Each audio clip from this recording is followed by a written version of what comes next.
Tardes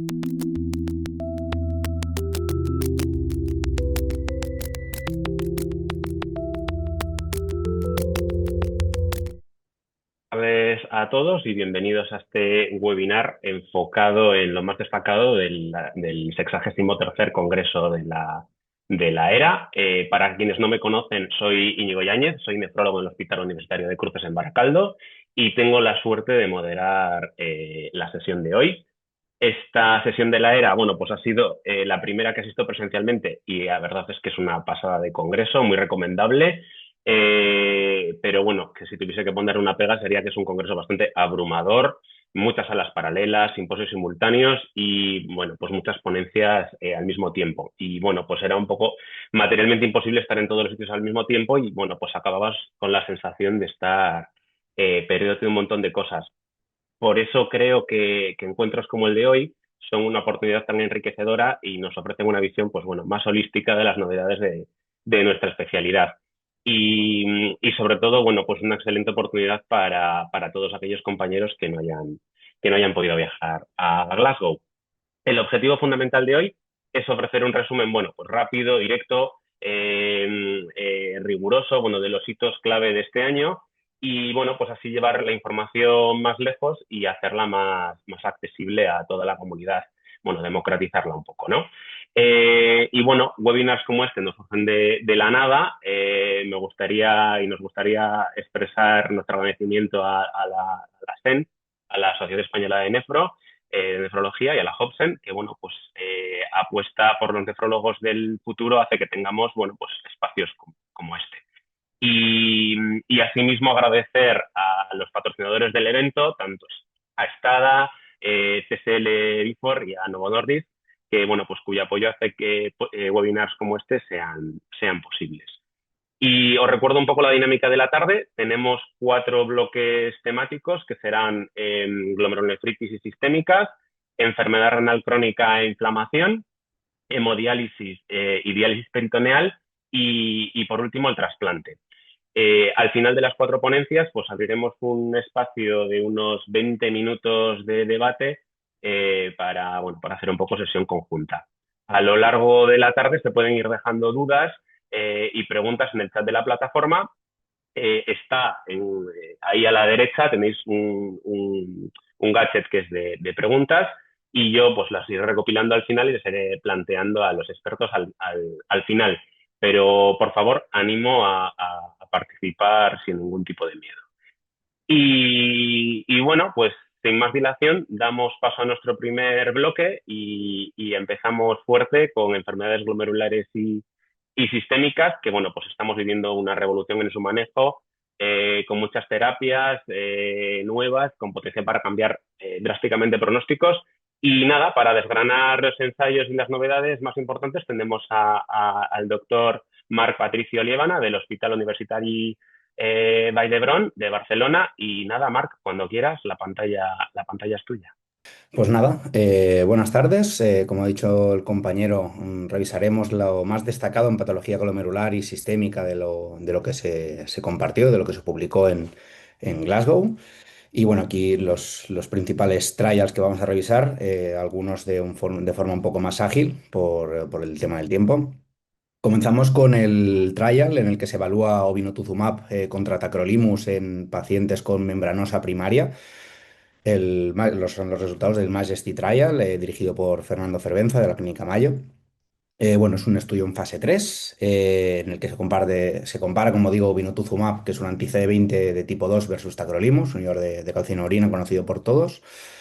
Bueno, con unas pautas preespecificadas, se incluyen pacientes entre 18 y 75 años con membranosa primaria diagnosticada por biopsia renal, con un filtrado o una clearance de creatinina superior a 40, con proteinuria en 24 horas de más de 5 gramos durante 3 meses o 4 gramos durante 6 meses. Y bueno, como criterios de exclusión, pues que ya llevaran inhibidores de calcinurina, que hubieran recibido ciclofosfamida, sobre todo en contexto de la pauta Botticelli, tratamientos biológicos en los últimos 6 meses y en el caso del anti-CD20 era un poco más flexible, 9 meses. Se realizó una randomización por bloques, por región, sobre todo Estados Unidos, Europa, Canadá contra el resto del mundo y títulos de antifosfolipasa 2 receptor más o menos superiores a 175 unidades por mililitro. Bueno, coger algunas diapositivas de la exposición de la expo en Glasgow que hizo el doctor Cervenza, más que nada porque se recogen algunos detalles que todavía no están publicados. Bueno, es un trial que contempla la posibilidad de tratamientos de rescate, que son estos cuatro, no me entretendré por el tema del tiempo, y sobre todo lo que se evalúa es la respuesta completa, definida como una proteinuria inferior a 300 gramos por miligramo y un filtrado estable a las 104 semanas de seguimiento. Como secundarios, otros resultados, remisión parcial o completa, respuesta completa a las 76 semanas, la reacción sostenida del filtrado y la misma duración de la respuesta. Se incluyen 142 pacientes, 72 contra 70 en la rama de tacrolimus y bueno, con un seguimiento que no, que sobre todo llama la atención ya nada más empezar, que los criterios de escape en la rama de tacrolimus eran más prominentes. A nivel de la situación basal de los pacientes, son pacientes de unos 50 años aproximadamente, sobre todo varones, sobre todo blancos, bastante equilibrados en cuanto a regiones, sobre todo Estados Unidos, Canadá y Europa son un 50% contra el resto del mundo. La mayoría de los pacientes no habían recibido inmunosupresión previamente al estudio. La práctica totalidad de los pacientes van con yecas y como es de suponer, en pacientes con nefritis membranosa primaria, con una función renal basal correcta, con el equivalente en miligramos de cilitro, pues supone un miligramo por decilitro, ¿no? Algunos filtrados de 85, 90. Proteinurias de media de más de 7 gramos, lo cual es llamativo y es destacable, alguna fortaleza del estudio. Y bueno, son pacientes que están con un síndrome nefrótico activo en el momento de la inclusión, ¿no? Están hipovoluminémicos, albúminas de 2,9, no llegan a 3 y con títulos de fosfolipasa a 2 receptor bastante elevados, cerca de 200, con trombospondina, la mayoría de los casos negativo, en otros no evaluado. En cuanto a los resultados, no me entretengo mucho más. La verdad es que los resultados son francamente buenos. En lo que es a las 104 semanas, que es el primary endpoint del estudio, el 37% de los pacientes en la rama de obinutuzumab alcanzaron una respuesta completa, en comparación con el 6% de los pacientes en la rama de tacrolimus, con una magnitud del efecto de 30 puntos de diferencia. Y la verdad es que obinutuzumab, aparte, pues hace ¿no? Lo que dice la ficha técnica, provoca una depleción de CD19 muy profunda y muy sostenida que llega hasta las 2 semanas y eso va acompañado de un desplome de los títulos de fosfolipasa 2 receptor, ¿no? Esto también es destacable, no sale en el New England en los principales resultados, pero sí que llama la atención que la rama de obinutuzumab induce una remisión inmunológica anterior y más potente que la rama de tacrolimus. Y bueno, esto es incluso así en los pacientes que tienen títulos elevados, muy elevados, de fosfolipasa 2 receptor antibodies. En cuanto a los pacientes que alcanzan una respuesta completa, la raba de notizumab, estas respuestas completas fueron mucho más duraderas, hubo muchísimas menos recidivas, con un hazard de 0,11, ¿no? Recidivan en la rama de tacrolimus el 58% durante el trial versus un 12% en la rama de bonituzumab. El perfil de SIDA fue la verdad es que bastante adecuado, un poquito más de tendencia a tener infecciones, pero no significativas. Y bueno, como conclusiones del estudio, ¿no? Obinutuzumab es claramente superior a tacrolimus a 104 semanas. Esto por ponerle un poco en contexto el estudio previo, que es el Mentor, que compara rituximab versus ciclosporina. El 37% se tenía que comparar con el 35% de rituximab, pero con una comparación bastante peor, ¿no? De ciclosporina, yo creo que no la da prácticamente nadie en España ya. Eh, el resultado también destaca el papel de la depresión B profunda y sostenida en este perfil de pacientes y bueno, también es destacable, ¿no? Que los eventos adversos fueron más que aceptables y en el contexto de los pacientes asumibles. Segundo estudio es los resultados finales del trial con iptacopan para pacientes con nefropatía por IgA. Este estudio fue sobre todo coordinado por Jonathan Barat y Vlado Petkovic. Estos resultados son el fase 3 de iptacopan, comparado con placebo, que, bueno, para los que quien no lo recuerde, es un inhibidor potente del factor B de la vía alterna del complemento. Se incluyeron pacientes con nefropatía por IgA de más de 18 años con un filtrado mayor a 30, una proteinuria de 1 gramo, que llevaran yecas más menos SGLT2. Se asumieron biopsias de menos de 5 años en caso de desfiltrados más de 45 y de 30 a 45 únicamente se aceptaban biopsias de menos de 2 años y se randomizaron los pacientes, pues como bueno, muchos estudios de nefropatía por IgA, pues Asia versus el resto del mundo y en este caso decidieron que el corte para randomizar en cuanto a proteinuria fueron 2 gramos. Se hacía un periodo de run-in, después de 90 días desde la randomización, se valoraba si los pacientes serían fit para el estudio. Iptacopan inhibe el factor B de la vía alterna de complemento, entonces detiene lo que es el loop de amplificación de dicha vía, por consiguiente reduciendo la formación de eh, anafilotoxina, reduce todo lo que es la formación del sistema de ataque a la membrana de la vía terminal del sistema complemento, frenando la élisis celular y todo el componente inflamatorio, que va ligado, como se sabe por otros estudios, a los cuadros de inflamación, fibrosis intersticial. Y bueno, se valoró en este caso el slope anualizado, o sea, la caída del filtrado glomerular anualizado durante el periodo del seguimiento, que en este caso se decidió que eran 24 meses. Como otros outcomes secundarios, se miró un outcome compuesto de una caída del filtrado glomerular de más de 30% o que quedara por debajo de 15 mililitros o que se empezara diálisis y se exploraron diversos outcomes en cuanto a proteinuria, ¿no? Cuántos pacientes llegaban a menos de 1 gramo de proteinuria, el logaritmo de la proteinuria en el spot de la primera orina de la mañana, hematuria y algún cuestionario de calidad de vida. Los pacientes de este trial son un poquito más jóvenes que en el previo, son 40 años, la mayoría son hombres pero están bastante balanceados. El 50% son asiáticos, para sorpresa de muy pocos, y la verdad es que son pacientes que están diagnosticados hasta hace poco de la nefropatía por IgA. Y el tiempo desde la biopsia está alrededor de 1 año, tanto la ramo iptacopan como la de placebo. Principalmente son pacientes que tienen una biopsia bastante inflamatoria, son M1, E1, ¿no? No tienen muchas semilunas, que esto es un punto fuerte del trial, no excluye los pacientes con semilunas. Y bueno, son pacientes que tienen una proteinuria en 24 horas de más de 1 gramo, pero menos de 2, con filtrados aceptables de 60 aproximadamente. Bien balanceados en cuanto a control de la presión arterial, la presencia de hematuria, el 75% de los pacientes en ambas ramas tenían hematuria y el vintage de inmunosupresión era parecido. En cuanto a los outcomes, el primary outcome, que es la evaluación de la caída del filtrado glomerular anualizada, la verdad es que iptacopan muestra resultados positivos, supera a placebo en 3 puntos por año de seguimiento. Y la verdad es que aumenta la proporción de pacientes que alcanzan una proteinuria inferior a 1 año, reduce la incidencia del evento compuesto de insuficiencia renal y la verdad es que el resto de parámetros, ¿no? Caída de proteinuria por debajo de 1 gramo, como decía, todo lo que es el resto de parámetros que se analizan ¿no? El spot creatinine y todo esto se muestra resultados positivos. Cuando se miran los resultados analizados, como digo, hay diferencia entre ambas ramas y cuando se miran los resultados a 2 años, también se aprecian diferencias significativas, tanto clínica como estadísticamente. Cuando se comparan, ¿no? los resultados por subgrupos, el papel de iptacopan es positivo en prácticamente todos ellos, en pacientes jóvenes, por encima o por debajo de 45 años, varones o mujeres, en todas las poblaciones de todo Estados Unidos, pero seguramente es un problema de N en este caso, en Asia, en cualquier grado de proteinuria, en cualquier función renal, por debajo de 45, por encima de 45, independientemente de si tenían hematuria basalmente o si iban con ISGLT2. El perfil de seguridad fue adecuado, una leve tendencia a más incidencia de infecciones. Y luego, uno de los puntos que defendió Jonathan Barrett en la sesión, que estos son datos que todavía no están publicados en el paper, uno de los objetivos, por las que digo, es conseguir que los pacientes progresen, al menos con IgA, progresen 1 mililitro por minuto, que es el envejecimiento fisiológico, ¿no? del riñón en pacientes sanos.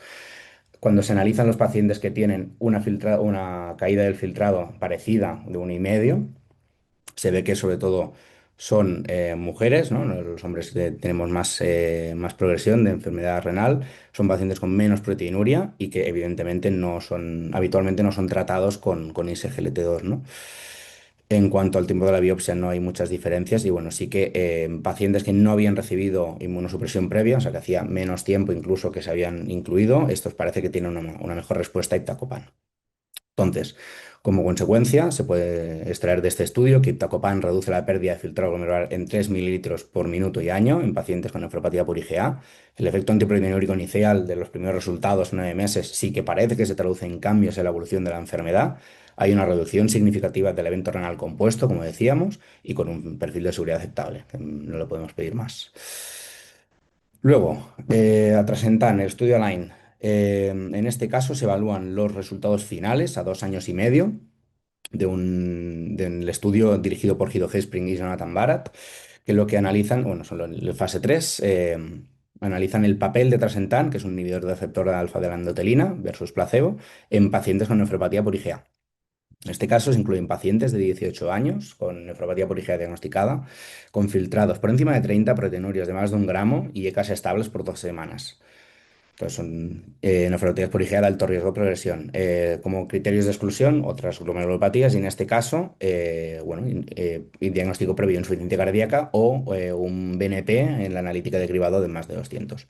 En este caso se randomizó por región y por proteinuria. Entonces, el racional de utilizar de este fármaco es que la endotelina es un driver de la progresión de la enfermedad por IgA, no inmunológico, pero sí que es importante, ¿no? En cuanto que tiene papel en la proliferación mesangial, la inflamación en la fibrosis, la progresión de la proteinuria, la disfunción pedocilar y, bueno, con los efectos hemodinámicos que ya son conocidos, ¿no? De estos fármacos. Como key secondary point de este estudio, se analiza la caída total del filtrado glomerular a 136 semanas y bueno, luego analizan otros diversos outcomes secundarios, como un composite renal, que es una caída del filtrado glomerular por encima del 30%, o que los pacientes entren en enfermedad renal crónica terminal, necesitando diálisis o que queden por debajo de 15, así como la mortalidad por cualquier causa. Se analizan los pacientes sobre todo por estratos, el main estrato del estudio es sin ISGLT2, luego hay un pequeño grupo que lleva ISGLT2 y luego se hace un pool de análisis, pero el análisis principal es con los pacientes que no llevan ISGLT2. Bueno, y aquí un poco el flowchart del estudio, ¿no? Inicialmente se incluyen 400 pacientes a randomización, 340 caen en el estrato sin ISGLT2, los que llevan ISGLT2 son 64 y bueno, con pocos discontinuaciones. Bueno, basalmente son prácticamente superponibles. El estrato con isglt sí que pesa 5 kilos más de media, pero el resto de parámetros son superponibles entre grupos, tanto main estrato contra isglt así como trasentan versus placebo en cada uno de los subgrupos. Y en este caso lo que sí se aprecia es que atrasentan sí que lleva a una reducción significativa en la caída del filtrado glomerular a los 2 años y medio de seguimiento. Esto es, hasta las 132 semanas. Hay una diferencia de 2,6, pero que al retirar el fármaco, esta diferencia cae a 2,4 y de hecho deja de ser estadísticamente significativa. Pero bueno, en lo que es entonces el key secondary endpoint sí que no sale significativo, pero bueno, la interpretación clínica no. O sea, mientras mantenemos el fármaco, parece que es efectivo. Entonces, esto se cumple como digo, para el main stratum. Luego, los pacientes que llevan SGLT2 de base, sí que cualquiera de los dos puntos de corte, tanto 134 como 136, sí que sale semanas de seguimiento, sí que sale significativo, y en el pool de análisis también. Entonces, mirando el outcome secundario que decía de reducción del 30% del filtrado glomerular, porque el outcome compuesto únicamente hubo una muerte y un inicio de diálisis, la inmensa mayoría de los eventos se debieron a la reducción del 30% de filtrado glomerular. Bueno, no alcanzó la significación estadística tampoco en el main group, en el estrato principal. En el grupo con ISGLT2 no alcanza significación estadística, pero seguramente es una cuestión de potencia estadística. El diseño no está, el diseño del estudio no es el óptimo para este outcome. Y luego el pool de análisis sí que se ve, ¿no? Cuando se incluyen todos los pacientes juntos, sí que la reducción del 30% del filtrado glomerular, sí que, bueno, del evento compuesto, sí que es significativa. En cuanto a la seguridad del fármaco, lo que es, bueno, los pacientes, ¿no?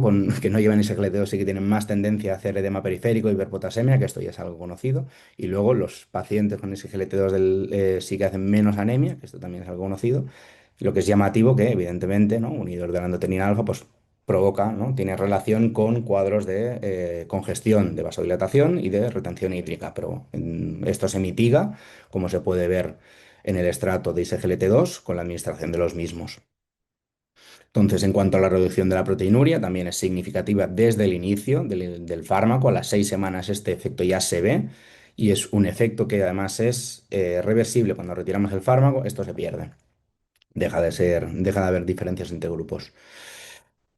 En los pacientes que llevan atrasentan desde las 36 semanas de seguimiento sí que tienen diferencias en cuanto a la proteinuria, que esto es de los datos, ¿no?, más llamativos del estudio, cuando te vas a los detalles. Entonces, como consecuencia, Trasentan supone una estrategia terapéutica no inmunosupresora en pacientes con nefropatía por IgA que reduce de forma sostenida la proteinuria y que ayuda a preservar la función renal, que sí que es verdad que no alcanza diferencias estadísticamente significativas en cuanto a filtrado a las 136 semanas, ¿no?, teniendo en cuenta la retirada del fármaco, pero bueno, sí que hubo diferencias en el slope, en el subgrupo con ISGLT2, en el pool de análisis, y mientras se mantiene el fármaco, las diferencias sí que lo son. Para seguir, la finerenona en pacientes con enfermedad renal crónica secundaria a patología glomerular. Un estudio que hace tiempo que se estaba esperando. Bueno, es un subanálisis del FINE-TKD que luego el compañero revisará más pormenorizadamente. Bueno, este estudio corresponde a un corte preespecificado de fase 3 en el que se compara finerenona, que es un antagonista del receptor aldosterónico no esteroideo, versus placebo, en pacientes con una patología glomerular diagnosticada, que tienen más de 18 años, y enfermedad renal, definida como filtrados mayores de 25 hasta 60, con albuminurias por cociente entre los 100 y 500 miligramos por gramo, o filtrados un poco más elevados, hasta 90, con albuminurias sí que más marcadas, entre 500 y 3500. Deben estar en el periodo de inclusión estables de IECA durante las últimas 4 semanas y tener un potasio de menos de 4,8. No preguntan cómo. Y como criterios de exclusión, pues que tuvieran un diagnóstico de diabetes tipo 1, diabetes tipo 2 o una glicada de 6,5 y que ahí hubiera habido un error y no se hubiera adjudicado el diagnóstico. Se excluyeron los pacientes que ya tenían una indicación de un antagonista receptor mineralocorticoide, pacientes con poliquistosis, nefritis lúpica, ancavasculitis y en general pacientes que hayan recibido inmunosupresión en los últimos 6 meses. Esto es, excluyen los pacientes que tienen una alta probabilidad de tener un componente activo inflamatorio, ¿no?, en la proteinuria, el deterioro de la función renal. Se randomiza, en este caso, por el uso o no de ISGLT2, albuminuria con un corte de 1000 miligramos por gramo, y por bloques, no por etiología de IRC. Y luego, bueno, se administra finerenona en caso de que el filtrado sea inferior a 60, 10 miligramos, 20 si es superior a 60. El outcome principal del estudio es el slope anualizado de filtrado glomerular, esto es basal a 32 meses, comprimido en un año. Y como outcomes secundarios se evalúa la reducción de un filtrado glomerular en el 40% o en caída en diálisis o enfermedad renal crónica terminal, esto es un filtrado a menos de 15. Luego, como hallazgos exploratorios, se buscaron, ¿no?, índices de hospitalización por insuficiencia cardíaca, muerte cardiovascular, el evento compuesto renal y cardiovascular, todo a la vez, inicio de diálisis, caída de filtrado, muerte cardiovascular o hospitalización por insuficiencia cardíaca. Se miró también el slope de filtrado glomerular desde el tercer mes del estudio hasta el fin del ensayo, desde el baseline hasta las 4 semanas después de la retirada del fármaco del estudio, pero bueno, hay que tener en cuenta que es un diseño que no está optimizado para la detección de diferencias de tiempo hasta evento. Mira otras cosas. Se incluyen inicialmente 1.600 pacientes con más de 1.500, con casi 1.500 screening failures, que es llamativo, 800 pacientes por rama y bueno, de unido con bastantes caídas durante el seguimiento. Entonces, de base son pacientes con 50 años aproximadamente, la mayoría hombres, una proporción 6,4. La mayoría son asiáticos a expensas de que hay un 50%, hasta un 50% de IgA en la rama de finerenona. Solo un 20% llevan ISGLT2 y la inmensa mayoría son hipertensos. Luego, como otras etiologías, aparte del 50% de nefropatía por IgA, alrededor de un 20-25% tiene FES-YES, tiene focalitis segmentaria, un 10% tiene membranosa y un 2-4% tiene membrana proliferativa. Son pacientes que tienen sobrepeso de media, que tienen una presión arterial bien controlada con sistólicas de 13, una proteinuria que está por debajo del gramo y con una función renal relativamente aceptable con filtrados de 48 o 49 de media. En cuanto a la prevalencia de cada etiología, como digo, el 57% de los pacientes del FAIN-CKD son pacientes con patología glomerular, ¿no? Y el desglose es este, o sea, la IgA, que es la mitad del 57% de este, es, como digo, un 26% del FAIN-CKD, o sea, es una parte importante del estudio y hay que recordar que hasta el 80% de los pacientes con una biopsia renal fueron incluidos. Entonces, los resultados en cuanto al slope de filtrado glomerular son estos. En este gráfico ya los nefrólogos estamos un poco, nos estamos comenzando ya a adaptar a verlos. Em, Inicialmente hay un dip hemodinámico de filtrado glomerular, pero a la larga parece que el efecto de finarrenona es protector, reduce la progresión de la pérdida de filtrado glomerular con una diferencia de 0,7, que esto es curioso porque, bueno, en base a estudios previos y con todos los análisis de los cuales se disponía, se había diseñado el estudio para que tuviera una potencia para detectar diferencias de 0,7 entre grupos y 0,7 detectaron. Cuando se hace el análisis por subgrupos, en cuanto al filtrado, la caída del filtrado desde el baseline hasta los 32 meses, únicamente los pacientes con FSIS, con focales segmentarias, sí que tienen diferencias estadísticamente significativas, pero bueno, cuando uno hace el overall, cuando miras el total del estudio, esto favorece finarrenona y la P de interacción es de 0,5. También así, si uno mira el chronic slope que llaman, ¿no? Desde el mes 3 quitando el efecto hemodinámico de la caída del filtrado inicial por la finarrenona hasta el final de seguimiento, lo mismo. Así los pacientes con IgA sí que sale significativo. Y en cuanto a la disminución de la albuminuria del baseline a los 12 meses, aquí sí que los resultados no admiten mucha duda, ¿no? En general, reduce de media un 40% de la albuminuria en pacientes que tienen más de 1 gramo, la mayoría de ellos, con un perfil de seguridad adecuado. En cuanto a la magnitud del efecto, para el 80% aquel de pacientes que tienen biopsia renal, se mantiene. Los pacientes que tienen biopsia, si uno solo analiza esa parte del estudio, estos pacientes pierden 1 punto menos de filtrado al año, con una P de interacción para los grupos de cada uno de los subtipos de glomerulopatía de 0,8. Finalmente, tener en cuenta que el outcome compuesto secundario de la caída del filtro glomerular del 40% también sale significativa a favor de finarrenona, no en cada uno de los subgrupos, pero sí en el total.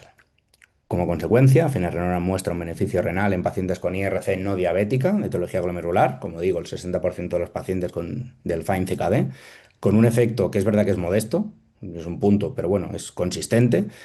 Beneficia sobre todo en el slope crónico que llega a ser más de 1 punto por año, independientemente de si tienen ISGLT2 en la receta, si se lo toman o en la etiología, y con una potencia, ¿no?, de reducción de la albuminuria marcada que ya es conocida.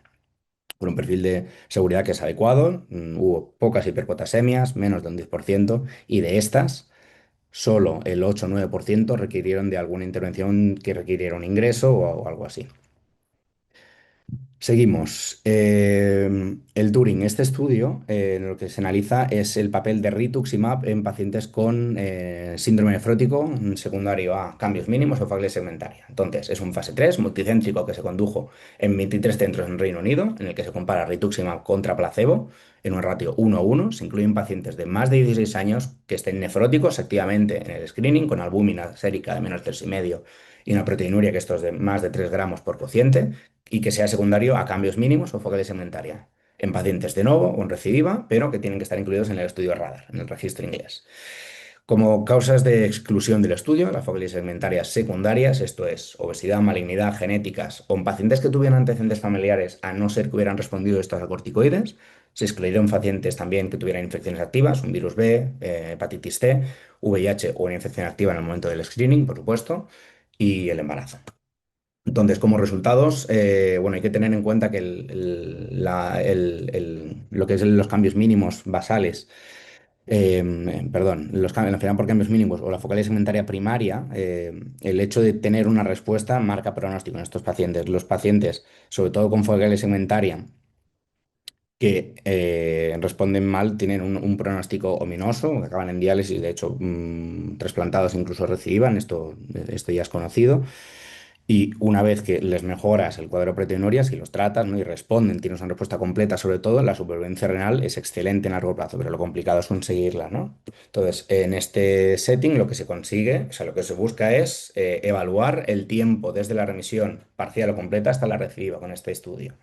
Definen la remisión completa como una disminución de la proteinuria a menos de 500, una respuesta parcial En caso de que reduzcan la proteinuria más de un 50%, pero que quede por encima de 500 y se define la recidiva como hipoglucemia, proteinuria en rango nefrótico y que esta proteinuria en rango nefrótico duplique el nadir durante más de 2 semanas.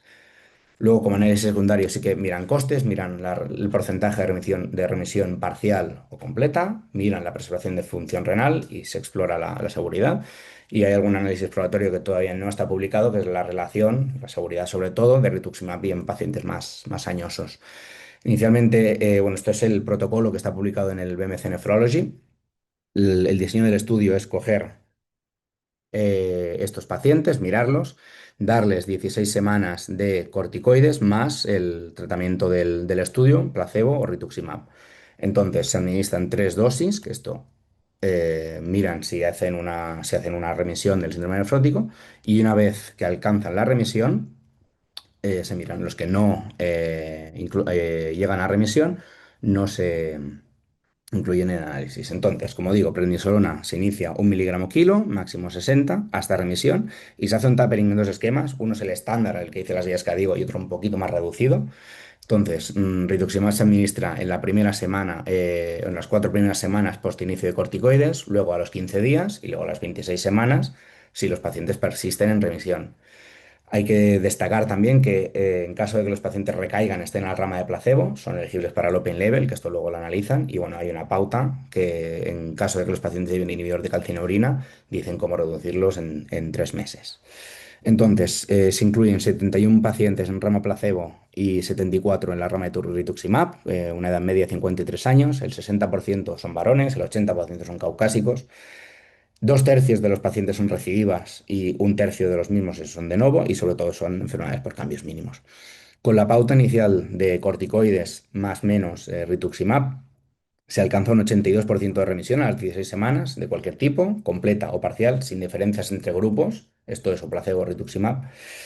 Y bueno, esto es la tabla 1 del estudio, ¿no? Como digo, son sobre todo hombres que son blancos, que principalmente son relapsing. Y bueno, la verdad es que tiene una función renal buena de base, muy pocos tienen una IRS avanzada, que tiene un filtrado medio de 50. Entonces, sí que llama la atención que la mayoría de ellos han tenido pocas recidivas, que algunos pacientes habían, incluso de la rama de rituximab, ya habían llevado rituximab y el vintage de inmunosupresión sí que es variado, pero bueno, describe un poco la clínica actual. Entonces, cuando se hace el análisis, lo que se mira en el follow-up, francamente, rituximab es superior a placebo en cuanto a duración de la respuesta parcial o completa. Los pacientes en la rama de placebo tienen un tiempo hasta la recidiva que es infinitamente más corto y en el open level también es así. Entonces, los pacientes cuando los repescas de placebo tienen ratios de respuesta al menos superponibles a la rama de rituximab desde inicio. Cuando se hace el subanálisis por grupos, mirando si el tapering de corticoides es la pauta estándar de la KDIGO o la pauta más acortada, no hay diferencias. Lo que rige el pronóstico en estos pacientes es la administración o no de rituximab, no los corticoides. Entonces, bueno, esto es independientemente de la enfermedad de base, tanto en los cambios mínimos como en la focal segmentaria, el hazard ratios de 0,23 y en el caso de la focal segmentaria, como se ve aquí, hay diferencias estadísticamente significativas en el porcentaje de remisión completa. Los pacientes con focal segmentaria que van con rituximab tienen más propensión a la remisión completa que a la remisión parcial. El perfil de seguridad fue adecuado, un poquito de más de tendencia a las infecciones, sobre todo, fueron el driver principal. Entonces, como consecuencia, cabe deducir que rituximab reduce el riesgo de recaída y aumenta el tiempo de remisión en pacientes con cambios mínimos o focal y segmentaria primaria, en pacientes que sean de novo o en recidiva, por primera vez con calidad en la evidencia, no basados en estudios pediátricos ni extrapolados ni en cohortes retrospectivas. Rituximab 3 gramos en 6 meses es seguro en este perfil de pacientes. Los pacientes con focal segmentaria tratados con rituximab sí que alcanzan con más facilidad la respuesta completa esquema. Y luego hay que tener en cuenta que menos recidivas es una potencial reducción de exposición a corticosteroides, que esto es particularmente interesante en este perfil de paciente. Luego ya para acabar, no me alargaré más, se publicaron dos estudios de crovalimab, que es un nivel del C5 del complemento, en pacientes diagnosticados con síndrome hemolítico urémico atípico. Se publica el pediátrico y el de adultos. Crovalimab, simplemente saber que tiene un cambio en la glicosilación que lo que permite es una mayor reciclaje del fármaco, alargando la vida media del mismo. Entonces, esto es una inyección mensual subcutánea y además de bajo volumen, que se lo pueden administrar los pacientes o el cuidador del paciente en el caso de los pacientes pediátricos. En el de adultos se incluyen pacientes de más de 12 años, 40 kilos, naif o no, de niveles de C5. Hay que recordar que es un estudio single arm. Entonces, este es el diseño del estudio. La rama de adultos se incluyen 41 pacientes naif y 41 pacientes que son switch desde RAU o ECU durante 24 semanas, y lo que miran es como objetivo principal la respuesta hematológica durante el seguimiento en pacientes naif. Se analizan el resto de grupos, pero bueno, este es el evento principal. Los pacientes que son naif alcanzan una respuesta hematológica, la verdad es que completan el 60% de los pacientes en una media de 3 meses. En los pacientes que son switch persisten con un buen perfil de respuesta hematológica, y sí que, bueno, ¿no? Definen la respuesta hematológica como la normalización plaquetar del ADH y un descenso de la creatinina del 25%, lo cual es bastante estricto, ¿no? Y hay que tenerlo en cuenta.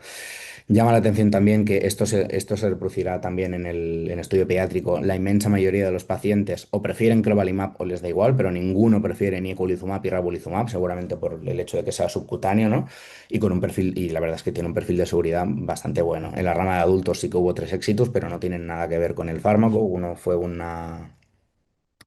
¿cómo se llama? Una progresión de la esclerodermia, un infarto y una muerte súbita.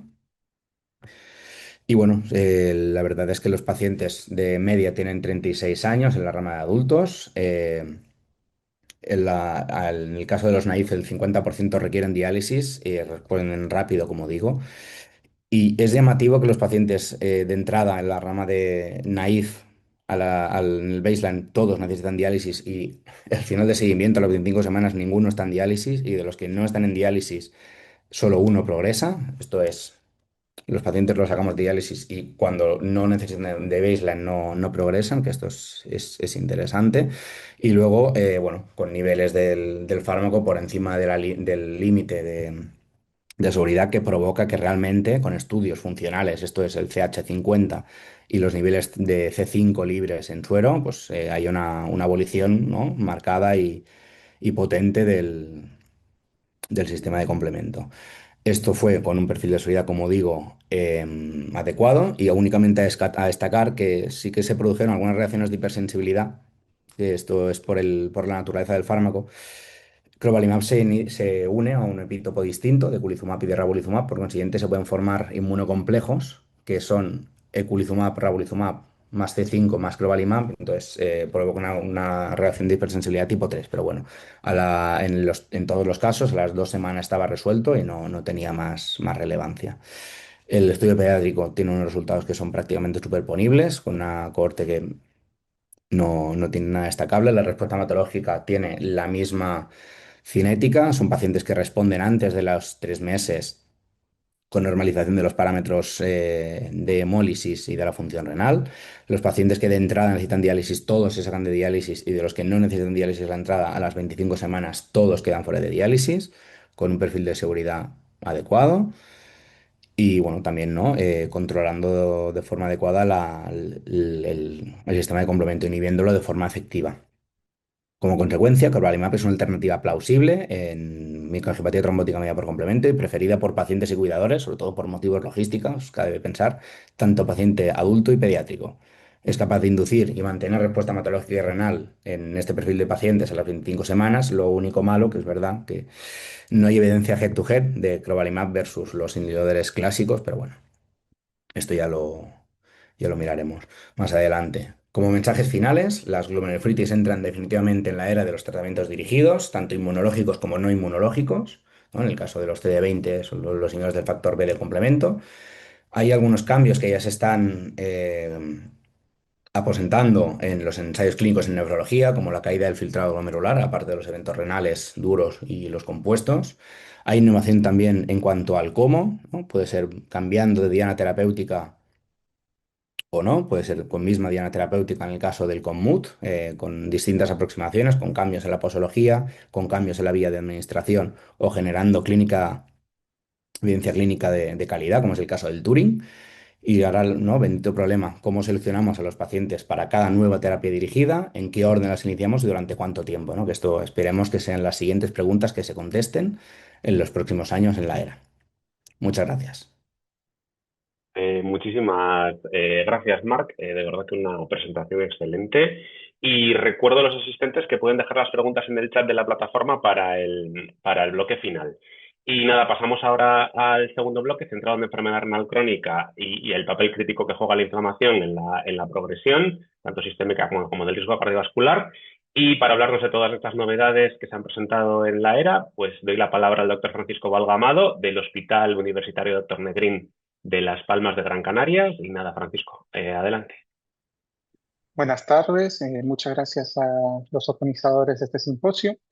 La verdad que la era ha sido muy interesante y además con bastantes cosas relacionadas a enfermedad renal crónica. De hecho, hay unas frases que se han repetido a lo largo del Congreso en relación a la prevención de la enfermedad. Por lo tanto, dejo este mensaje que me pareció muy interesante, que lo dijeron muchos los presentadores, de que time is nephros. Tenemos que empezar antes las terapias para prevenir mejor la patología de nuestros pacientes. Empezaré con la joya de la corona, que es el estudio FIND-CKD, que es un estudio que ya la comunidad nefrológica lo estaba demandando en un ensayo clínico randomizado controlado en pacientes con enfermedad renal crónica con un filtrado entre 25 y 90 con proteinuria, ya en tratamiento con inhibidor del sistema renina-angiotensina-aldosterona frente a placebo. Y si hay algo que se queden de la charla, quiero que se queden con esta gráfica que fue muy interesante y presentada de forma magistral por el doctor Herspin, en el que se nota que hay una diferencia significativa entre la curva de placebo frente a la curva de finerenona. Se ve una diferencia de 0,7 en relación al descenso del filtrado, ¿vale? Un dato que, como bien apuntó mi compañero de antes, el doctor Matt, se parece mucho a los ensayos fundacionales de finerenona, con lo cual estamos viendo que hay una coherencia en los datos. Se analizaron múltiples variables compuestas. Quería destacar esta porque salió estadísticamente significativa, un composite renal y cardiovascular que claramente se mostró a favor de finerenona, con un hazard ratio de 0,77, que esto implica que hay protección de cerca de un 23% con respecto a placebo. Por horas del tiempo he resumido, si más adelante hay preguntas sobre este ensayo, estaré dispuesto a responderlas.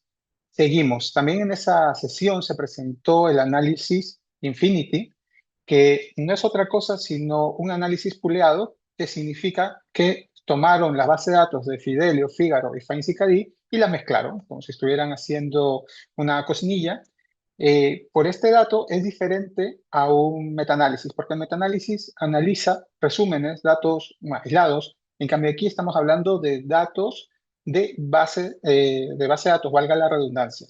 Entonces, es un análisis que junta a los pacientes de los tres estudios para darnos datos muy interesantes, como los que muestro a continuación. Quédense también con esta diapositiva, donde claramente todos los outcomes renales, y muchos de ellos mezclados con outcomes vasculares, y hospitalización de insuficiencia cardíaca, etcétera, entrar en diálisis, favorece plenamente a finerenona con un hazard ratio que oscila entre el 0,7 y el 0,8, algo verdaderamente estupendo.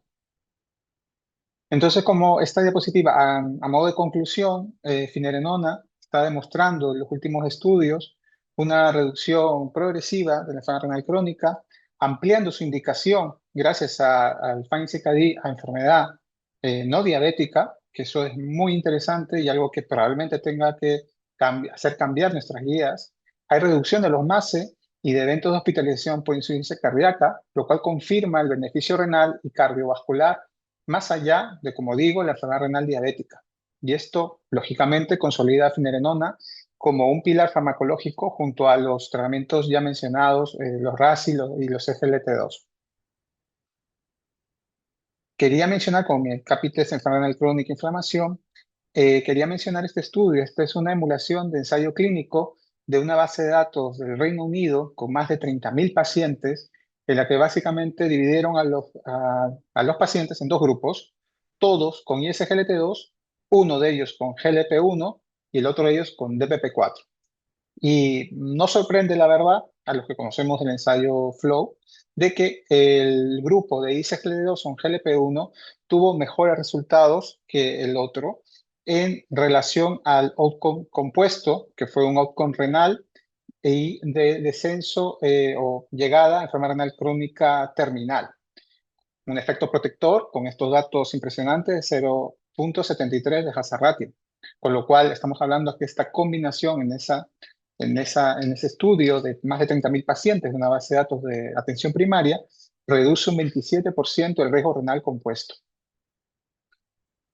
Para más gráfica vemos este forest plot donde además del elenco renal que ya mencioné, también tenemos resultados de los MACE y de la hospitalización por insuficiencia cardíaca con claramente favorecedor y protector a los que toman finerenona.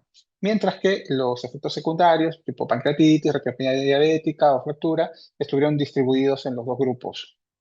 O sea que con un perfil de seguridad bastante bueno. Y esto surgió la siguiente pregunta. ¿Por qué los GLP-1 protegen el riñón?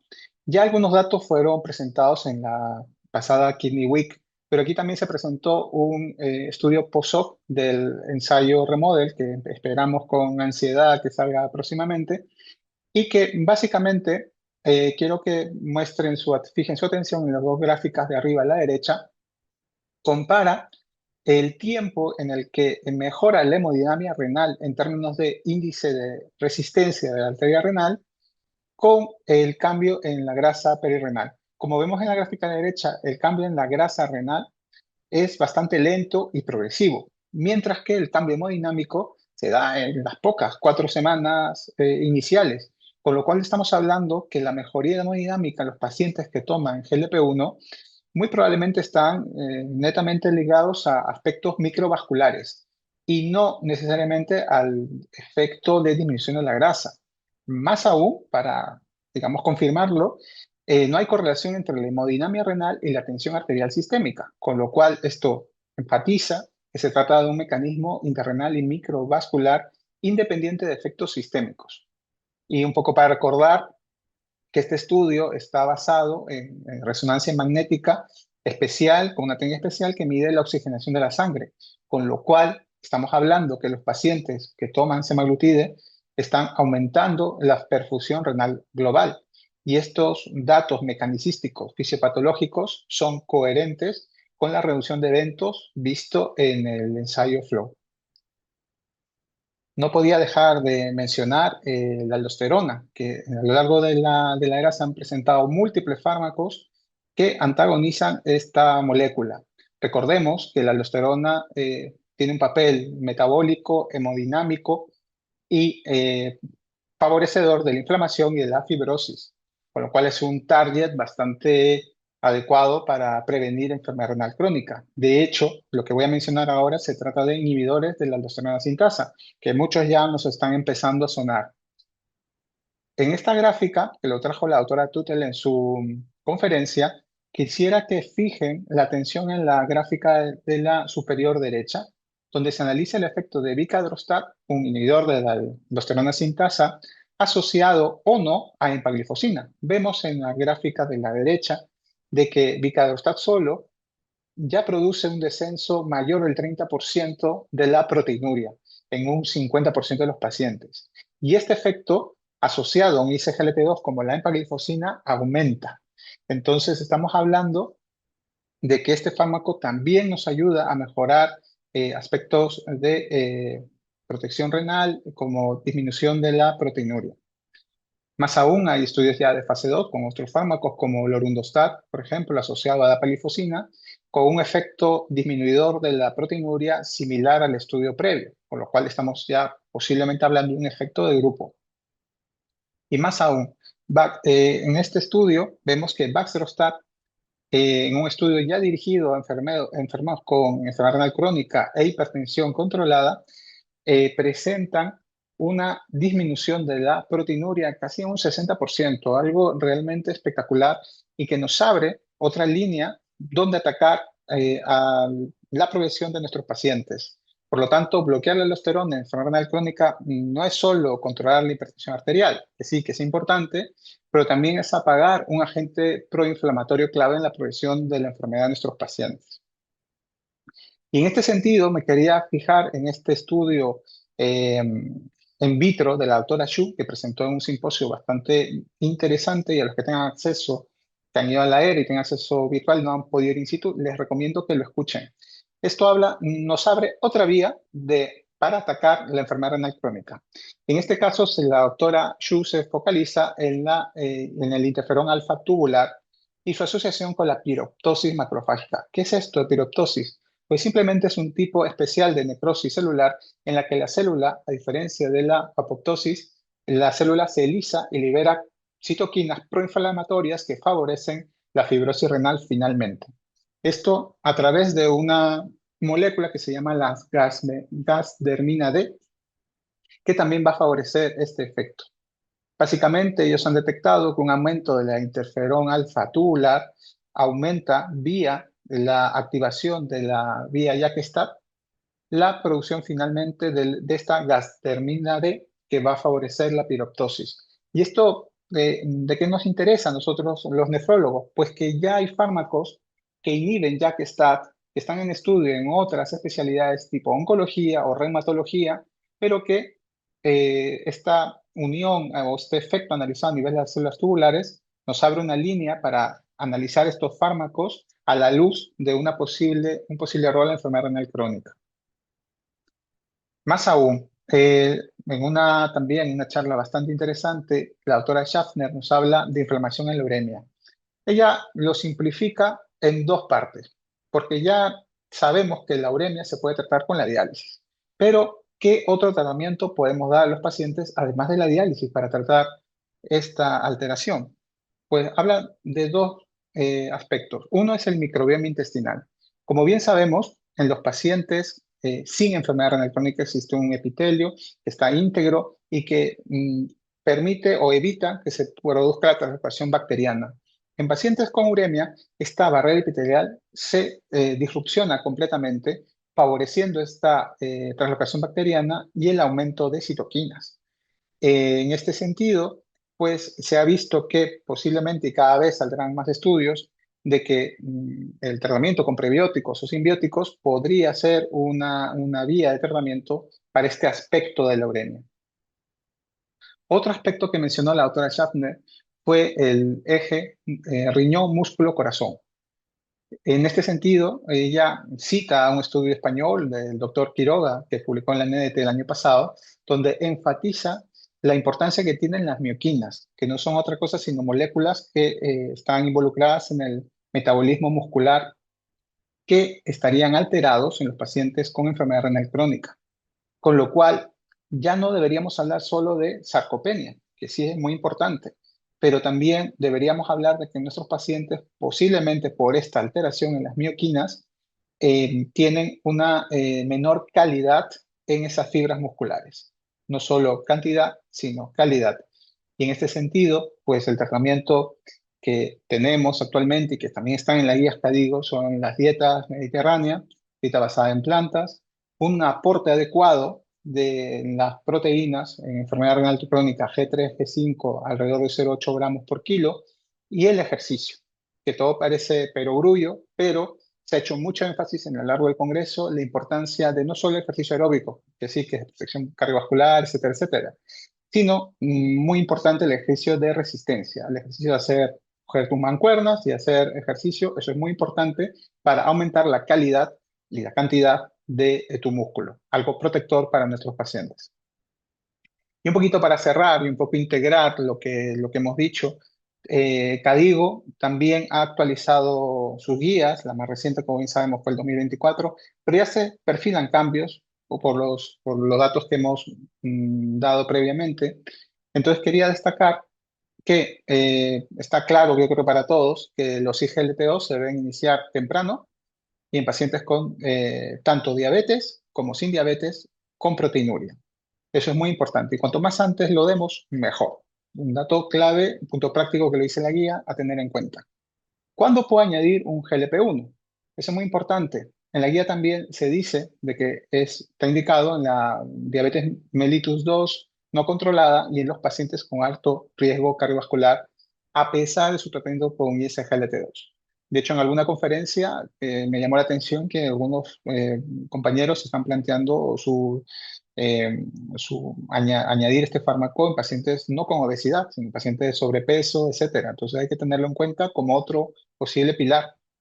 Y más aún, con lo respecto a finerenona, ya sabemos que la guía nos indica que podemos usarlo en diabetes tipo 2 y también ya se incluye la diabetes tipo 1 por algunos estudios que se han presentado recientemente, específicamente el FINE-1, específico de diabetes tipo 1, ya podemos pensar en indicar a nuestros pacientes todavía con una recomendación 2C, pero ya podemos tener este fármaco en nuestro arsenal para este tipo de pacientes. Y algo que nos dio Confidence el año pasado y que vale la pena recordar, que ya se puede iniciar simultáneamente en los pacientes con indicación, tanto ICGLT2 como finerenona o análogos. Y finalmente, no quería dejar de compartir estos datos. Se ha hablado bastante del síndrome cardiorritmo metabólico, que es un tema que demandaría otra sesión solo para esto, pero quería enfatizar un par de aspectos. Uno, que la obesidad ya se debería, o se debe, o se considera ya un estadio 1 de este síndrome. Importante, que ya es un target donde cual tenemos muchas armas para atacar. Y segundo, que también, repito, parece perogrullo, pero necesita un abordaje coordinado con cardiología, un trabajo multidisciplinar y también algo que me pareció muy interesante y algo que tenemos que tener en nuestra agenda para vigilar es que el próximo año CADIGO va a publicar las primeras guías de insuficiencia cardíaca en enfermedad renal crónica, algo que los que nos dedicamos a esto estamos muy a la expectativa. Y para dejar unos mensajes finales, pues ya sabemos que finerenona tiene un beneficio renal y cardiovascular en todo el amplio espectro de la enfermedad renal crónica. Ahora, con el estudio que han presentado en pacientes no diabéticos, pues se abre nuestra posibilidad de pautar este fármaco en este tipo de pacientes. Los GLP-1, ya con su sabida protección renal, y ya esperemos que, repito, nuevamente salga el Remodel próximamente, ya con una base fisiopatológica que justifica este beneficio. Los inhibidores de la aldosterona, esto ya está cada vez más en boga y nos va a dar otra línea de tratamiento para nuestros pacientes. No olvidar que ya existen nuevas líneas de investigación en toda esta fisiopatología tan compleja de la progresión a la fibrosis, prestar atención a los fármacos antipiroptosis, que es muy interesante, y en el tema de la inflamación urémica, además de la diálisis, hay otras terapias que están a nuestro alcance y que no debemos olvidar para poder planteárselo a nuestros pacientes. Y el síndrome cardenal es una entidad, un paciente, pero que demanda un manejo multidisciplinar y que ya tenemos bastantes líneas terapéuticas para poder contrarrestar este síndrome. Muchas gracias. Pues nada, muy bien, magnífica intervención y nada, que muchas gracias. Vamos bastante regular de tiempo, así que os pido por favor que os ciñáis a los tiempos, ¿vale? Recuerdo a los asistentes que se pueden dejar las preguntas en el chat de la plataforma para contestarlas al final. Y nada, vamos al tercer bloque de la tarde, que nos vamos a la hemodiálisis y diálisis peritoneal y nos lo cuenta la doctora Raquel Barba del Hospital Universitario de Henares en Madrid. Y nada, Raquel, te escuchamos. Soy consciente de que voy a hablar de muchas cosas, pero lo he resumido bastante de manera que vamos a entendernos todos y vamos a aprender todos juntos. Bueno, voy a hablar efectivamente de la hemodiálisis, incluyendo el acceso vascular y las terapias domiciliarias. Voy a comentar con el acceso vascular, que sobre todo me voy a centrar en la monitorización, novedades y rescate de los accesos vasculares que se ha estado hablando en la era. Con esto, Comenzaré con aquellos dispositivos portátiles para el control del acceso vascular presentados en esta charla dada por Mauricio Gallieni y voy a comenzar con un artículo de 2024, el cual nos presenta este dispositivo que rodea la prótesis del acceso vascular, informando de forma inalámbrica sobre la acumulación de material biológico, tanto células como sangre, así como placas de ateroma. Y os preguntaréis cómo. Bueno, combina la espectroscopía de impedancia eléctrica y un sistema de radiotelemetría. Se ha probado hasta el momento solo en cerdos, pero permitiría la detección temprana de estenosis venosa y formación de coágulos sanguíneos en tiempo real. Y en principio, el concepto además estaban hablando durante la charla que podría aplicarse a otras enfermedades cardiovasculares y dispositivos vasculares implantables. Por lo tanto, que se haya pensado antes en el exceso vascular que en otras patologías me parece sobre todo interesante. Siguiendo con este tema, nos presentaron también este artículo ya un poquito más cercano, en 2025, que publicaron en Nature, acerca de otro dispositivo que, al contrario que el previo, detecta la estenosis y trombosis de los accesos vasculares mediante la diferencia, es decir, la delta de temperatura. Este se coloca en la propia vena, si bien también ofrecen información si se pegan sobre la superficie cutánea más próxima al acceso vascular que analicemos. Sin embargo, ha mostrado una baja sensibilidad en estados iniciales debido al alto flujo que pueden generar estas patologías, dificultando su detección. Por lo tanto, estamos aún hablando de inicios realmente de este dispositivo. Y luego, para finalizar, nos habla ya de este artículo que salió en marzo de este mismo año, y siguiendo con la monitorización, este también se publicó en Nature y nos presentan este dispositivo externo que hace un poco como las enfermeras de la sala de diálisis. Detecta el thrill del acceso vascular mediante las vibraciones que se produce al pasar la sangre por ahí. Y al contrario que las enfermeras, este lo detecta durante las 24 horas del día e incluso es capaz de discernir si las variaciones de vibraciones son por los propios cambios posturales del paciente más que por una obstrucción per se.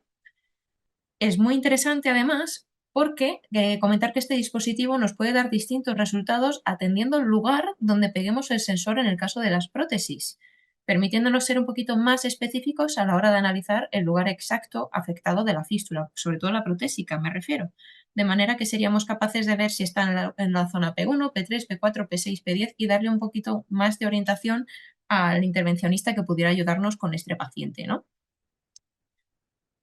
Con esto vamos a seguir con las novedades respecto al acceso vascular, que hay algunas poquitas, y realmente nos informan de que el paciente en nuestro medio está cambiando. Cada vez son más, como sabéis, cada vez más mayores, más frágiles y con mayor número de comorbilidades.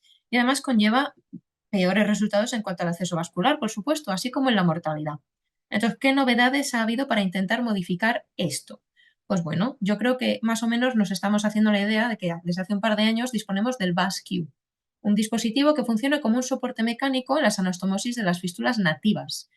La teoría de su funcionamiento reside en mejorar la hemodinámica, reducir la tensión y, consecuentemente, reducir la potencial aparición de hiperplasia neointimal, que al final es la base de las estenosis. De momento los resultados son algo escasos porque bueno, el primer estudio surgió en 2016 con una N de 20 y después en 2023 con 16 centros y una N total de 144 mostraron una permeabilidad primaria del 66% a los 6 meses y una permeabilidad acumulada del 88% al año. Si bien en su mayoría eran fístulas brachiocefálicas, es decir, una anatomía que favorecía los buenos resultados del estudio, y de nuevo una serie de casos, no un ensayo clínico comparando con las fístulas quirúrgicas ni tampoco con análisis de coste-efectividad. ¿Qué otras novedades nos tienen que sonar? Pues bueno, ¿y os acordáis de las endofístulas?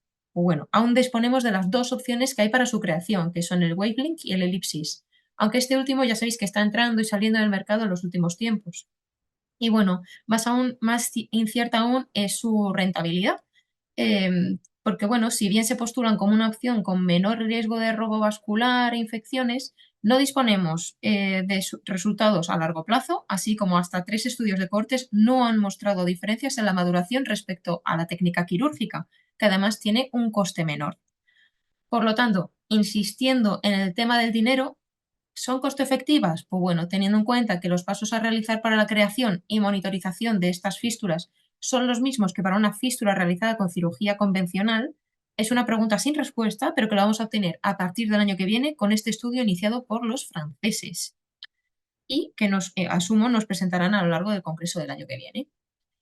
Con ello, también tengo que finalizar con una de estas novedades y tengo que comentar necesariamente Access. Es una idea traída a la realidad de origen holandés que permite la creación de un nuevo vaso vivo y permanente para el acceso vascular en hemodiálisis sin ser una fístula ni una prótesis tradicional.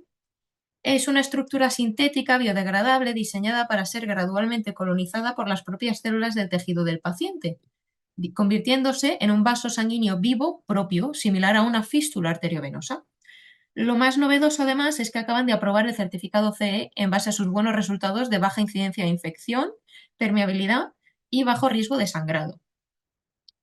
Ahora, no hay que volverse muy locos, sin embargo, porque hay que tener en cuenta que los datos del First in Human, es decir, los primeros experimentos ya en humanos, son prometedores pero muy limitados. Realmente solo tenemos 20 pacientes sin grupo control y con complicaciones muy tardías, como son las trombosis recurrentes o las pseudoneurismas, que todas ellas han necesitado reintervenciones quirúrgicas.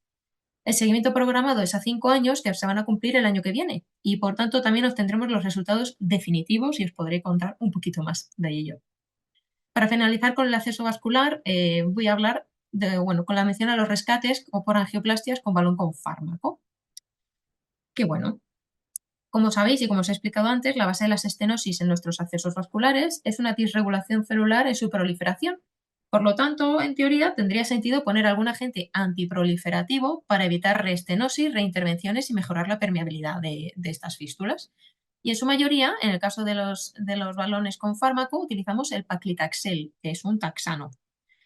Y bueno, lo que nos presentan este mismo año es que ha salido una revisión sistemática con muy buenos resultados al respecto, si bien hay que tener en cuenta que incluía un número reducido de ensayos clínicos, concretamente 26.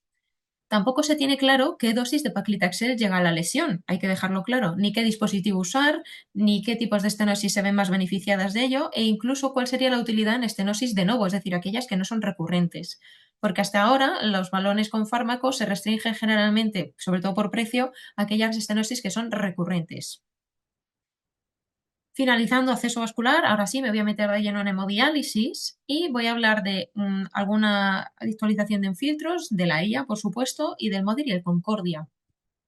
Con esto, os presento este proyecto, cuyo objetivo es mostrarnos los avances en un nuevo tipo de filtro fabricado con silicona. Se ha basado en la tecnología que permite la fabricación de componentes tecnológicos que, bueno, como os podéis estar imaginando, son de tamaño prácticamente microscópico y permite la creación de estructuras de tamaño y forma que le indiquemos al ordenador. Con esto, el primer modelo que tenéis aquí a la izquierda y que sale un poquito más en gris, tenía una alta selectividad, si bien un aclaramiento muy bajo por la falta de porosidad en su estructura. Ya se dieron cuenta, cambiaron un poco el chip, cambiaron el formato que tenían que ponerle en el ordenador y finalmente nos presentan este nuevo patrón en el que mejoran mucho el aclaramiento. Con esto, el objetivo final es poder implantar estos dispositivos dentro de nuestro cuerpo y que actúen como un filtro natural, entre comillas. Únicamente tendrías que conectarle, pues eso, el cableado, las vías y conectarlo ya a la máquina. O simplemente que funcionaran como un filtro per se. La presión como tal, el QB, estaría precipitada por aquella generada por el corazón y el gasto cardíaco, en teoría, por lo tanto, bajaría la precarga. Al mismo tiempo, sus estudios experimentales, que no han sido en humanos, han demostrado que este dispositivo es capaz de aguantar la presión fisiológica corporal, que os recuerdo que son unos 120 milímetros de mercurio. Y una, teóricamente, además, mejora del QF, que es hasta 450 veces más que las fibras huecas que utilizamos ya en nuestros monitores de hemodiálisis. Por lo tanto, estamos hablando de números que son muy golosos en el futuro, ¿no? Siguiendo con esto, en cuanto a los solutos, el KOA, en el laboratorio han demostrado además alcanzar un KTV mayor de 1,1 a 1,75 con un flujo de apenas 180 milímetros por minuto, es decir, muchísimo menor al que estamos acostumbrados en nuestras salas y que posteriormente podría beneficiar a las fístulas y al acceso vascular de nuestros pacientes. Sin embargo, como os podéis imaginar, aún faltan estudios en humanos y aún no tenemos los resultados definitivos, pero desde luego es algo que promete muchísimo. A continuación, vamos a cambiar el tema a la IA, que me gustaría mencionar que hubo un total de 8 sesiones que se dedicaron a ello, sin contar las comunicaciones orales. Y de estas 8, 3 fueron realizadas por compañeros españoles, por lo tanto es necesario hablar de ello, inevitablemente. Y bueno, ya sabéis que ya hay algún estudio que quiere buscar respuestas respecto a la predicción de mortalidad en nuestros pacientes, especialmente en la diálisis. Los índices pronósticos clínicos clásicos, como el Charlson, son scores que cualquiera de nosotros puede calcular. Sus coeficientes son fijos, transparentes e interpretables, mientras que un modelo de Machine Learning aprendería los pasos de forma automática a partir de los datos que le metiéramos nosotros, potencialmente incorporando muchas más variables y detectando interacciones no lineales, y de esta manera obtendríamos una menor interpretabilidad de los datos, de manera que no habría tanto fallo humano per se, ¿no? Sin embargo, hay que tener en cuenta y tenemos que comprender que la IA se está convirtiendo en una herramienta más, es decir, tenemos que aprenderla sí o sí, y en última instancia, el nefrólogo y cualquier especialista que la acabe usando seguirá siendo el responsable de la decisión clínica que se tome. Entonces, con esto os estaréis preguntando, ¿hay algún sitio donde se use ya de manera rutinaria? Pues bueno, yo os presento este estudio que han mostrado en la ERA de Taiwán, que utilizaron la IA como un predictor de hipotensión en las salas de hemodiálisis. No la mortalidad per se, pero ya sabéis lo que puede ocurrir con una hipotensión en diálisis.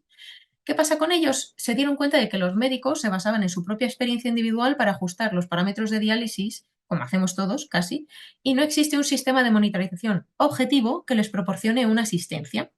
Además, hay veces que no reconocemos las caídas agudas inminentes de la presión arterial en tiempo real, como sabéis, y una vez que ocurre la hipotensión, pues hay veces que podemos llegar tarde, ¿no? Y puede ser que no podamos evitar las complicaciones graves. Con esto, reunieron la información de 1.351 pacientes con más de 175.000 sesiones de diálisis y codificaron, transformaron y validaron esta información. Quiero deciros, gracias a la IA son capaces de manejar una gran cantidad de información sin tener que estar yendo uno a uno, ¿no? Esta es la gran ventaja que nos están ofreciendo las IA. Y bueno, usaron los llamados valores SHAP, que honestamente yo también lo he tenido que mirar. Son una técnica de interpretabilidad de modelos de IA o de Machine Learning que explica por qué se ha llegado a esa predicción para cada paciente individual. Es decir, te va a predecir que un paciente concreto tiene un alto riesgo de muerte al inicio de diálisis porque la edad contribuyó más 0,3 al riesgo, la albúmina menos 0,15, la diabetes más 0,2. Total, que lo acaban sumiendo y cada variable acaba empujando la predicción hacia arriba o hacia abajo desde un valor basal. Al aplicarlo a todos los pacientes del centro, hace saltar la alarma en el monitor y permite estar atentos a este paciente concreto. Y te va a decir con un porcentaje de posibilidad cuál es la posibilidad, de este paciente de tener una hipotensión intradiálisis y poder acercarte a él antes de que ocurra, o al menos cambiar maniobras, cambiar el prospecto, cambiar la pauta de diálisis, etc.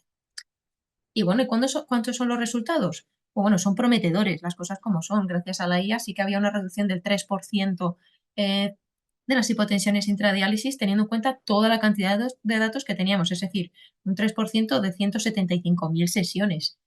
Bueno, es importante tenerlo en cuenta.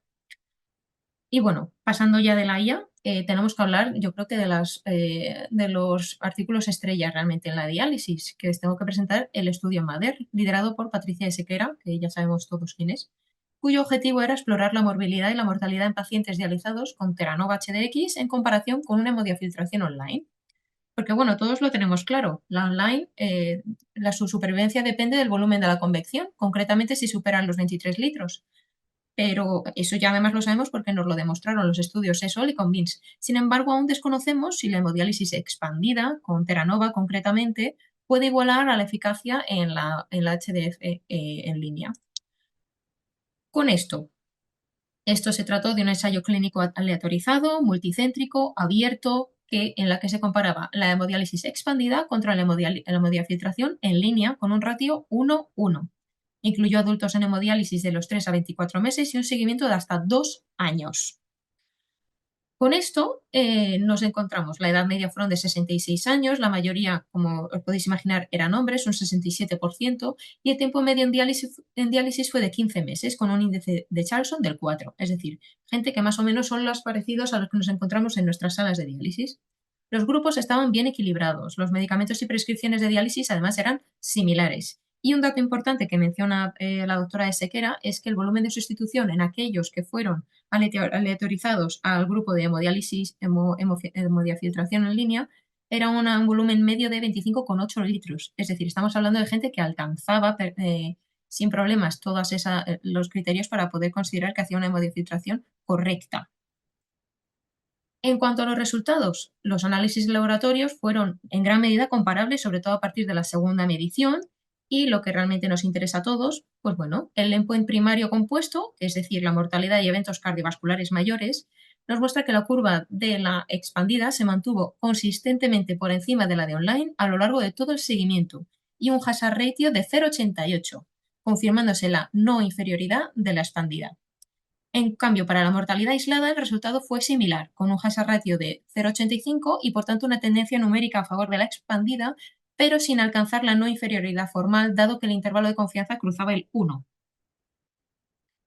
Como conclusión, la hemodiálisis expandida fue no inferior a la online para un resultado cardiovascular compuesto y mostró perfiles de seguridad y mortalidad similares. Y estos resultados respaldan a la expandida como una alternativa clínicamente eficaz frente a la online, particularmente en entornos donde no podemos lograr de manera consistente una dosificación convectiva óptima. Esto lleva implicaciones prácticas relevantes, dado que la expandida no requiere fluido de sustitución ni equipamiento adicional. Es más económica y potencialmente permite un ahorro significativo de recursos sin necesitar una infraestructura extra.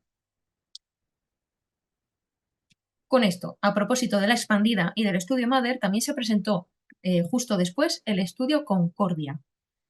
Este es un estudio observacional multinacional cuyo objetivo fue comparar la mortalidad por cualquier causa entre pacientes tratados con el dializador de Terranova frente a la hemodiafiltración, utilizando como comparador externo del mundo real la cohorte europea del DOPS. De esta manera, Concordia toma su propia cohorte de la expandida y la compara con los pacientes de la online del DOPS europeo como grupo control externo, lo que le permite tamaños muestrales mucho mayores y un seguimiento más prolongado en condiciones de práctica clínica real, si bien hay que dejar claro que se trata de un estudio observacional y no un ensayo clínico como el MADER. Con esto, el hazard ratio de 0,75 es numéricamente favorable a la expandida, aunque el índice de confianza llega hasta el 1,04, por lo que no alcanza significación estadística formal para superioridad y sí entra de los márgenes de la no inferioridad.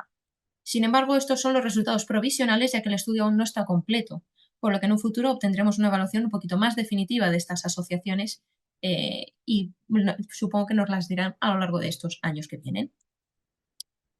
A continuación me voy a pasar a las técnicas domiciliarias y, como os podéis imaginar, voy a comenzar primero con la hemodiálisis domiciliaria. Sin embargo, para poder hablaros de las novedades, tengo que hablaros de la tecnología REDI, que su principio es que no usa un dializado fresco de un depósito externo, sino que es un líquido que recircula de forma continua, regenerándolo de cada pasada a través de un cartucho de solventes. ¿Qué es esto? Es un cartucho que tiene varias capas. Primero la ureasa convierte la urea en amonio y bicarbonato, el amonio luego es capturado por el fosfato de circonio mediante intercambio iónico, luego el óxido de circonio retiene el fosfato y otros aniones y finalmente el carbón activado absorbe la creatinina y toxinas orgánicas. El objetivo principal va a ser la toxicidad, el riesgo principal es la toxicidad por el amonio residual si el cartucho del que os estoy hablando se satura, ya que, como os he dicho, es un líquido que no para de recircular. Con esto lo hemos entendido. Os presento NextKidney o NeoKidney según la versión. Son 13 kilos de máquinas sin toma de tierra y solo necesita 5 litros de líquido de diálisis por sesión, frente a los 120-150 de una hemodiálisis convencional, debido a que utiliza la técnica de REDI. En 2024 tuvieron su primer caso exitoso y desde entonces solo han registrado 6 casos de hiperamonemia que se resolvieron a los 30 minutos del tratamiento. En los resultados publicados en octubre de 2025 no ocurrió ningún evento adverso grave relacionado con el dispositivo. El KTV además medio que se obtuvo fue de 0,78 frente al 0,72 con la máquina de hemodiálisis habitual. El siguiente paso, entonces, es completar su estudio de eficacia y seguridad con el llamado Renew HD. Yo te lo resumo. La fase 1, que ya está completada desde febrero de 2026, incluyeron a 4 pacientes con una escalada progresiva de sesiones con la finalidad de obtener seguridad y una aprobación para continuar. En la fase 2, que ha iniciado en febrero de 2026 y es en la que estamos ahora mismo, tienen 22 pacientes esperados y con 16-30 tratamientos en 30 días en un centro hospitalario. El hito aquí clave son las 500 sesiones acumuladas, que es el umbral para solicitar el marcado de CE. En la fase 3, que todavía no hemos llegado por cuestiones obvias, esta va a ocurrir de manera autónoma en centro o en el domicilio. con un total de 23 pacientes esperados, con una misma intensidad de tratamiento, pero con una opción domiciliaria. Y el objetivo van a ser las 1000 sesiones como fin de estudio. Así que, pues habrá que esperar a obtener esto. Siguiendo un poco con las técnicas domiciliarias, también os voy a pasar a la diálisis peritoneal. Y si tenemos que hablar de algo, es del WEA-Kit, un dispositivo que se menciona en hasta 3 charlas de la ERA. Para que os deis una idea, son las siglas de Wearable Artificial Kidney for Peritoneal Dialysis. Es un proyecto europeo liderado por Holanda con participación española del Hospital de la Paz y del SERMAS, que ha dado lugar a un dispositivo desarrollado por la empresa de nanodiálisis. Para que nos entendamos, es la nueva versión de una cicladora, por así decirlo, y además también utiliza la tecnología Ready de la que os he estado hablando. Con esto, una cicladora convencional, como sabéis, se infunde un volumen de dializado, se deja reposar y luego lo drenas. En el caso del WEA-Kit, el dializado circula de forma continua, como es el principio de la técnica Ready, por la cavidad abdominal, en lugar de seguir el patrón clásico de infusión y drenaje. Después, en vez de descartar el líquido usado, el dializado gastado se recircula y se regenera continuamente. Esto es lo que permite reducir el volumen total de dializado necesario, y al no haber una estancia dentro del peritoneo, se mantiene un gradiente osmótico elevado de manera sostenida. De manera que podríamos incluso ahorrar algo de uso de glucosa en nuestros pacientes. Con esto, nos traen los resultados del primer experimento en humanos. Importante tener en cuenta las características basales de los pacientes. 76% tenían una función residual de mayor de 0,5 litros, el 75% utilizaban cicladora y la media de dializado utilizado de forma diaria era de 8 litros. Y como objetivo era comprobar la eficacia y la seguridad de la técnica. Entonces, ¿qué es lo que habían obtenido? Pues bueno, teniendo en cuenta que de momento solo disponen de un número muy reducido de pacientes, comentan que solo tuvieron un episodio de peritonitis de origen mecánico. Se achacó inicialmente a un volumen intraperitoneal bajo al inicio, por lo tanto, fácilmente resolucionable. Y el 99% de las ocasiones los pacientes negaron dolor abdominal. Solo hubo una queja y con un cambio de software, como bien os he dicho, fue suficiente para resolverlo. En cuanto a la eficacia de la técnica, pues bueno, los aclaramientos de las moléculas básicas como la creatinina, la urea, fósforo y potasio fue similar a los de la cicladora. Sin embargo, el MTAC era ligeramente superior en los pacientes con WEA-Kit, subrayando la necesidad de hacer más estudios para mejorar la recirculación del dispositivo. Por otro lado, la ultrafiltración total fue superior en el WEA-Kit, si bien hay que tener en cuenta que este análisis se hizo con una N de 6. Ahora, a partir de ahora tienen como objetivo mejorar precisamente la recirculación del sistema y rediseñar el dispositivo con un feedback de los pacientes usuarios de este. Siguiendo con las novedades en DP, os traigo Viva Compact, que la gran diferencia con el WEA-Kit es que el AWAC, este que os estoy presentando, no usa un flujo continuo puro, sino un modo tidal con ciclos rápidos. Su origen está en Singapur y esta versión es la versión que presentaron en la Kidney Week de 2024. Esta está más bien orientada a tratamientos de 7-9 horas y utiliza la tecnología también Ready, de la que os he estado hablando. Ha mostrado estabilidad electrolítica, así como también el peso y aclaramientos, con una mejora significativa de la ultrafiltración. Los resultados de eficacia dialítica son también prometedores, si bien al contrario que hago aquí, la tasa de molestias abdominales, la tasa de molestias abdominales fue mucho mayor en comparación y es en lo que están trabajando realmente. Y con esto doy por finalizada mi sesión aquí. Gracias, Raquel. La verdad es que se vienen cosas muy chulas y temas muy, muy prometedores. Por favor, insisto en ceñirnos al tiempo, ¿vale? Para seguir, porque vamos un poco regular. Recuerdo a los asistentes que podéis dejar las preguntas en el chat de la plataforma para contestarlas en el bloque final. Y bueno, ya llegamos a nuestro último y cuarto bloque, que es el del trasplante renal. Y para ello contamos con la doctora Betty Chamu Wacón del Hospital del Mar de Barcelona. Betty, bienvenida y adelante. Buenas tardes, muchas gracias por la invitación. Haré un breve resumen en relación a lo más destacado de la ERA en 2026 en el tema de trasplante. Dividió la charla en 5 bloques: acceso al trasplante, opciones de tratamiento en pacientes altamente sensibilizados, nuevas fronteras inmunológicas, el citomegalovirus, nuevas perspectivas y una mirada hacia el futuro. Para empezar este primer bloque, pues hablamos sobre la charla sobre el trasplante renal anticipado. Esta primera charla nos deja 3 mensajes importantes. En este trabajo del 2025, ellos observaron que al analizar una población de trasplantados pre-ENTIF divididos de acuerdo a su filtrado glomerular al momento de trasplante, ellos encontraron que no existían diferencias en cuanto a mortalidad cuando se habían trasplantado los pacientes con filtrados mayor o igual a 15. Es decir, el mensaje es que no solamente nos sirve el filtrado para incluir en lista trasplantar a un paciente. Ya las guías CADIGO nos dan un mensaje sobre incluir otras estrategias como de progresión de riesgo, como el Kidney Failure Risk Equation, que nos va a dar o nos va a garantizar una probabilidad real de progresión renal. O sea, no solamente incluir el filtrado, sino otras variables que nos puedan ayudar. Quizás el concepto más interesante de este primer bloque es el UBI o el Uremic Burden Index, el índice de carga urémica. En este trabajo de esta corte francesa, con más de 2.000 trasplantados renales, también trasplantados pre-ENTI, se observó, lo más destacado que ellos vieron fue que además de los factores de riesgo habituales como la edad del donante, la edad del receptor o la incompatibilidad HLA, el UBI elevado se asociaba a una peor evolución del injerto, es decir, entre mayor carga urémica, peor evolución del injerto, con lo cual no hay necesidad de trasplantar pronto, sino saber cuándo trasplantar. Teniendo en cuenta esto, pues una vez teniendo el momento de trasplante, lo importante es definir nuestra evaluación pretrasplante, ¿no? Nos enfocamos muchas veces en el screening coronario. Ya tenemos ensayos clínicos como el isquemia CKD, en donde nos informan que la evaluación excesiva, por decirlo así, o una terapia o una revisión exhaustiva o un screening invasivo no necesariamente es garantía o es un buen indicador para los pacientes. Entonces hemos pasado del screening coronario al fitness for transplantation. Las guías nos invitan a evaluar no solamente la parte cardiovascular, sino evaluar también la capacidad funcional del paciente, hacer test como el de la escalera, los METs, y también evaluar otro aspecto importante que es la fragilidad, la capacidad funcional, la limitación física y la sarcopenia, es decir, una evaluación global del paciente.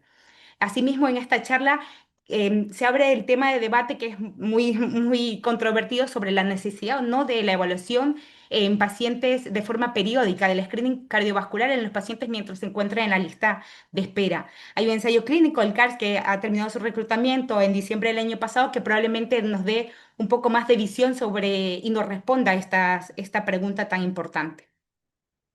Pasando de tema, cuando hablamos de fitness no podemos hablar solamente de corazón, también tenemos que enfocarnos en el cerebro.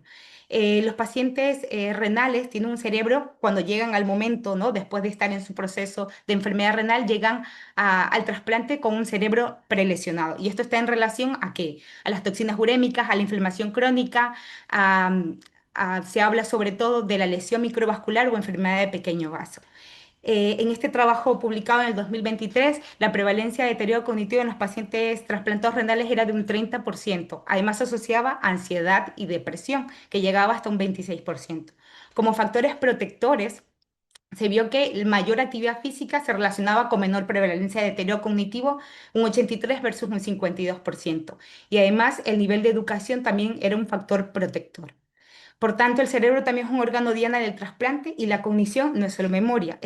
La charla en este caso nos da énfasis en este sentido de que un paciente puede tener un mini mental test normal, es decir, obedecer órdenes, recordar objetos, pero no tener otras capacidades de la esfera cognitiva o de habilidades ejecutivas correctas. Es decir, la planificación, la organización o la orientación visual-espacial. Es decir, es importante que el paciente sepa, como ejemplo, ¿no? Que un paciente sepa su fecha de visita, recuerde sus pastillas que tiene que recoger, es tan importante en el momento de la evaluación, porque esto dependerá también la adherencia al tratamiento y la capacidad de acudir a visitas, entre otras cosas. Entonces hay que el mensaje sobre todo es que hay que prestar atención en los pacientes que son más vulnerables en este sentido. Teniendo en cuenta ya sabemos en qué momento trasplantar, ya sabemos cómo valorarlos, qué pasa cuando ya lo incluimos en lista de espera y el paciente está hipersensibilizado, el siguiente reto. Entonces sabemos que las estrategias habituales se enfocan a la eliminación de los anticuerpos, pero ya sabemos sobre todo que esto es transitorio, ¿no? Que existe un rebote. Entonces las terapias actuales están más enfocadas hacia un dual approach, es decir, eliminar el anticuerpo, pero también la célula que lo produce. En este trabajo publicado en este año, pues justamente ese es el foco, un dual approach. Se utiliza el daratumumab, un anti-CD38 que va a eliminar la célula plasmática o atacar la célula plasmática, y el belatacept, que es un inhibidor de la coestimulación de los linfocitos. De manera que esta acción dual permite un descenso de los anticuerpos HLA, a su vez de las células B y también del CD38. Y finalmente el paciente, bueno, en este caso son 5 pacientes, en 3 de 4 pues logran trasplantarse. Sin embargo, quizás el cambio de paradigma está en relación a las terapias celulares con los CAR T cells y los T engagers, T cells engagers. Los CAR T, como sabemos, son linfocitos T que son modificados genéticamente y que van a atacar o son programados para reconocer una diana específica. Hay 2 trabajos publicados justamente en el momento de esta charla en la era, 24 horas antes se habían publicado, son a inicios de este junio, y habla justamente de esta posibilidad. El target en este caso son CAR T cells anti-CD19 y en la otra publicación son anti-CD19 y anti-BCMA. ¿Cuál es el objetivo? Pues disminuir el CPRA, que se logra, no se alcanza a ver muy bien, pero pasa de un 99,98 a un 99,51%. Y con esto, tras el tratamiento, pues le permite la opción al paciente a trasplantarse. Pero quizás el resultado más llamativo y la estrategia que quizás más interesante es en relación a la terapia celular, pero con los T-cell engagers. A diferencia de los CAR-T, estos son unas moléculas que sirven de unión del linfocito con la célula plasmática o la célula B. También se traduce en un dual approach. En este caso es la experiencia de un solo paciente, 37 años, 20 años en trasplante, con fracaso de las terapias previas con anti-CD38, con un 99,9% de CPRA y al cual se le utiliza este dual approach que consiste en un anti-CD19, que es el obinutuzumab, que es su foco o su target son las células B de memoria, y un BCMA T-cell engager, que es el ranatanab, que es un depresor de las células plasmáticas. ¿Qué es lo que ocurre? Pues a diferencia de los CAR-T, son tratamientos sucesivos, los CAR-T son una dosis específica, ¿no? En este caso, durante el tiempo de seguimiento, de administrar la terapia, se ve un descenso magnífico, espectacular del CPRA de un 99,6% a un 0%. Y a 10 meses el injerto está funcionante, no hay proteinuria, no hay rechazo. Es decir, pasamos de una eliminación de anticuerpos a un reseteo, a una reprogramación de la memoria inmunológica. Habrá que ver cómo termina estos nuevos tratamientos. Pero cuando hablamos de inmunología tenemos que también plantearnos cuáles son, ¿no? Hemos hablado de la desensibilización o las estrategias de desensibilización en los pacientes previo al trasplante, pero ¿qué herramientas tenemos en este caso en cuanto al rechazo, ¿no? Tenemos que saber también cuál es la fisiopatología por lo cual se produce rechazo. Sabemos que hay 3 mecanismos de reconocimiento: la vía directa, la vía indirecta, que es quizás el foco más importante porque es la que se relaciona con la producción de anticuerpos donantes específicos y rechazo humoral, y la vía semidirecta, que es una combinación de ambas. Cuando hablamos de rechazo, se nos viene a la cabeza linfocitos T, linfocitos B, anticuerpos donantes específicos, es decir, inmunidad innata. Pero se sabe que la inmunidad adaptativa, pero se sabe que la inmunidad innata también tiene un rol importante y cada vez tiene mayor presencia en el rechazo. En este caso, los monocitos no son células, simplemente células inflamatorias. ¿Qué es importante de esto? Los linfocitos, los monocitos tienen en su superficie unos receptores que son los CIR-alfa, que habitualmente lo que hacen es reconocer el CD47 de la célula del injerto. Si esta conexión, si este match se hace correctamente, pues el monocito se queda inhibido. Sin embargo, no todos expresamos los mismos tipos de CIR-alfa y esto genera incompatibilidades. Y esto genera a su vez que hay una activación permanente, una activación anómala de los monocitos. ¿Qué produce esto? Que este mayor número de incompatibilidades se ha observado que está en relación a una peor evolución del injerto, con lo cual existe una incompatibilidad no donante-receptor no relacionada a anticuerpos ni a linfocitos, en donde la participación es de los monocitos, es decir, de la inmunidad innata. Pero además, ¿qué pasa cuando los mecanismos inhibidores tampoco funcionan a nivel monocitario? Los LIR son receptores monocitarios de activación e inhibición. Los LIR-B3 son específicamente inhibitorios, pero hay variaciones genéticas o variantes genéticas en las cuales las personas tienen una incapacidad de esa inactivación y se quedan los monocitos activados. Y pues ocurre lo mismo. Se ha visto que en estos pacientes hay una peor evolución en el injerto. Como resumen o mensaje principal es que el equilibrio entre la activación e inhibición monocitaria está relacionado con una peor evolución o no del injerto renal, que no depende, como ya lo he mencionado, de la inmunidad adaptativa. Pero no solamente los monocitos participan en la inmunidad innata, también las natural killer, que sabemos que en este caso ellas no son reconocedoras de antígenos, sino de los HLA clase 1. El concepto lo estoy diciendo muy simple, pero ¿en qué consiste? Si la natural killer reconoce al HLA, pues existe una conexión y el natural killer se queda inhibido. Sin embargo, cuando esto no ocurre, hay una activación de los natural killers, que este es el concepto resumido de lo que se conoce como missing self. Lo que se ha visto en este trabajo publicado ya hace varios años es que entre mayor es el número de incompatibilidades missing self, peor es la evolución del injerto, y esto está asociado a una inflamación microvascular, es decir, alarma. Los natural killers pueden producir una inflamación microvascular no dependiente de anticuerpos donantes específicos, que es otro mecanismo por el cual se puede producir la MVI. Pasando a otro tema que es de las complicaciones post-trasplante, como ya hemos visto, la inmunidad no solamente es nuestra ayuda para el rechazo, sino también nuestra ayuda para la respuesta hacia infecciones, como el citomegalovirus. Actualmente sabemos que para el tratamiento del citomegalovirus refractario y resistente tenemos como tratamiento antiviral al maribavir. Sin embargo, hay pacientes que presentan recurrencias y por tanto un fracaso del tratamiento. Entonces, la pregunta importante que se valora en esta charla es quién controla realmente el citomegalovirus, el antiviral o el sistema inmunitario. Nosotros conocemos a los linfocitos alfa beta, que son los clásicos, CD4, CD8, que reconocen epítopos del CMV que son presentados por los HLA. Sin embargo, hay otras células que son los T cells gamma delta, que estas no dependen del reconocimiento o la presentación por los HLA. ¿Qué es importante en este sentido? Que posterior a una infección por citomegalovirus se produce una reexpansión de los linfocitos T clásico y de los gamma delta. Y entre mayor es la reexpansión, se ha visto que menor es la recurrencia. Con lo cual aquí se crea el concepto de terapia adoptiva. Sabemos que el CMV recurrente no solamente depende del antiviral, sino también de la inmunidad. O sea, podríamos restaurar la inmunidad. Este es el concepto de la terapia adoptiva de linfocitos contra CMV específicamente. O sea, obtenemos la sangre del receptor, se estimula, se expande y se administra nuevamente. Y lo que se va a observar es que existe una reconstitución inmunológica.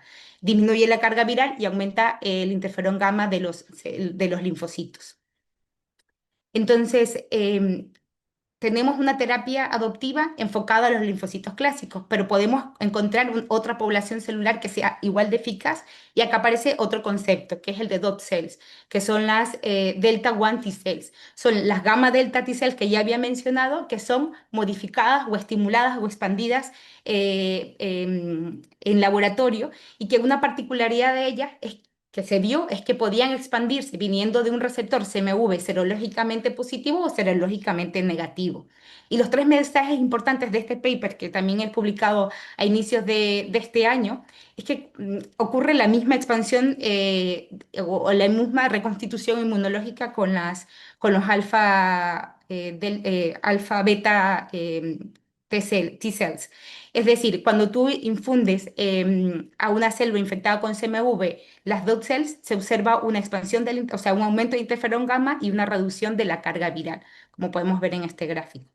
Además, se ha visto que en modelos murinos mejoran la supervivencia del injerto.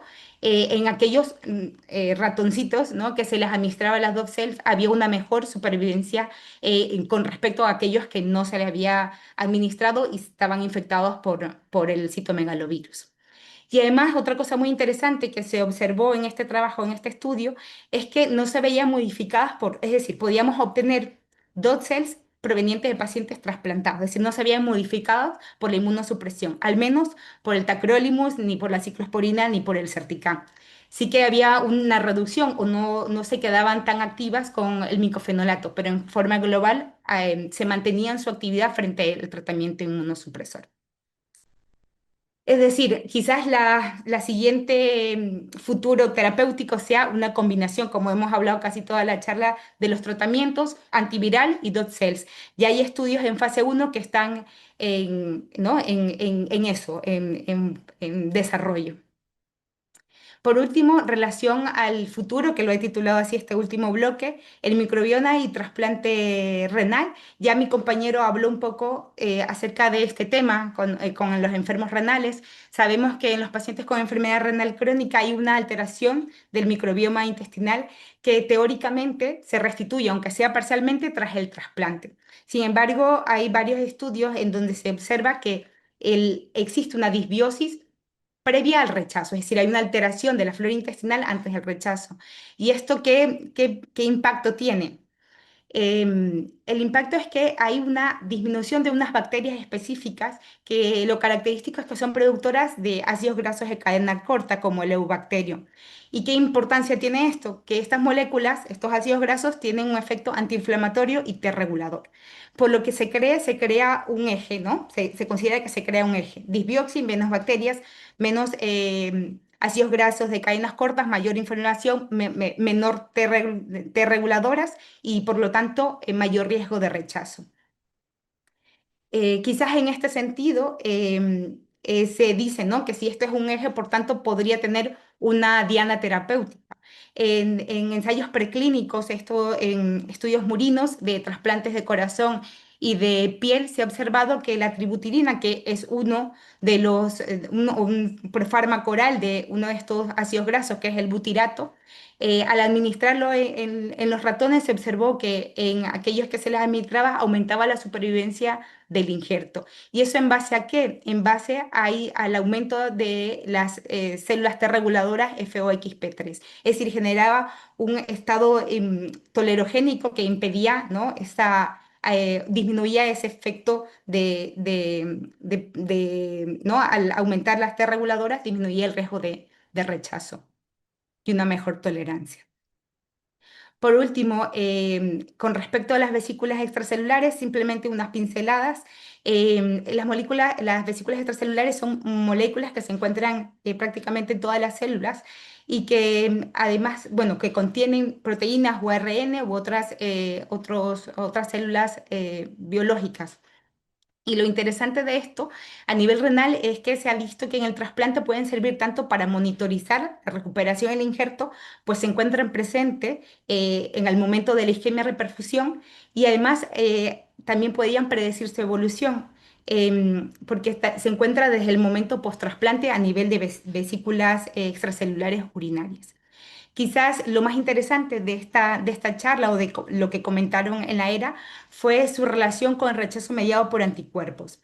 Lo que se vio es que al incubar células tubulares con vesículas extracelulares de pacientes con rechazo mediado por anticuerpos, esto generaba la aparición de una senescencia celular, ¿no? Es decir, que la célula se apagaba, perdía su funcionalidad, no era apoptosis, y además de esto generaba un medio proinflamatorio y porfibrótico con activación, aumento de la C3, activación del complemento, por lo que se podría considerar que las vesículas extracelulares podrían ser un mecanismo activo mediante el cual el rechazo humoral favorece el daño crónico del injerto.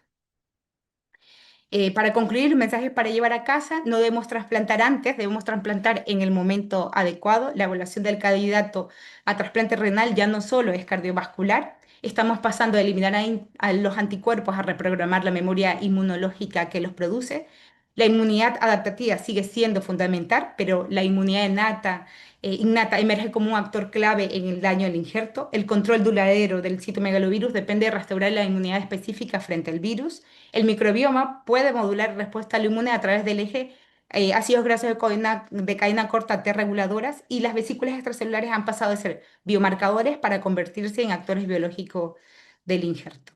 Y muchas gracias. Vale, pues muchísimas gracias, Betty. Y a los cuatro ponentes por las magníficas ponencias. que, bueno, es evidente que lo expuesto en este congreso pues, nos obligará a replantearnos pues, muchos esquemas terapéuticos y muchas formas que tenemos de trabajar, ¿no? En el día a día. Vamos fatal de tiempo, así que un par de preguntas. Voy allá con las preguntas que nos han dejado en el chat y empiezo. Ay, espera. Con una pregunta del doctor Luis Alberto Vigara para Marc. ¿Se utilizó algún tipo de profilaxis contra las infecciones en el estudio del obituzumab frente al tacrolimus en la nefropatía membranosa en la rama del obituzumab?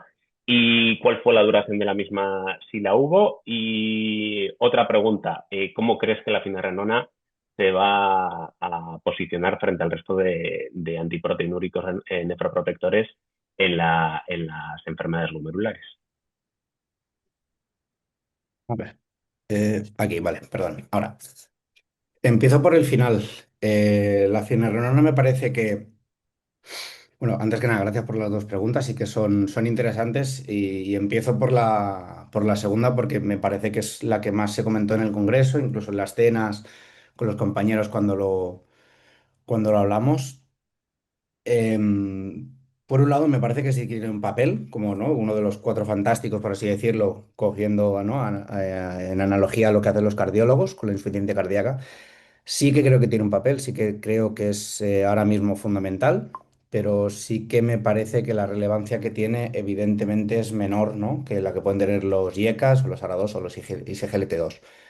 Son compañeros de viaje, son necesarios en pacientes seleccionados, el que lo tolere, adelante, yo lo sigo pautando y lo seguiré pautando, ahora con más motivo todavía, ¿no? Porque sé que estoy enlenteciendo la enfermedad renal, incluso en eventos clínicos compuestos, pero bueno, sí que es verdad que los resultados que esperaba eran un poco mejores. De hecho, creo que fue un poco un poco decepcionante ver que solo había una diferencia de un punto porque la verdad es que la experiencia clínica en el día a día es muy buena. De hecho, en el hospital en el que estoy, llevo el hospital de día, los controles de la renona me los ponen todos a mí y buah, ves que no hacen, se hace muy poco dip, cae muy poco filtrado, los pacientes luego los vas siguiendo y, hostia, algún día que haces la consulta de ERCA, te los revisas y no tienen proteinuria, han progresado muy poco a poco, pero bueno, la evidencia clínica es la que es, ¿no?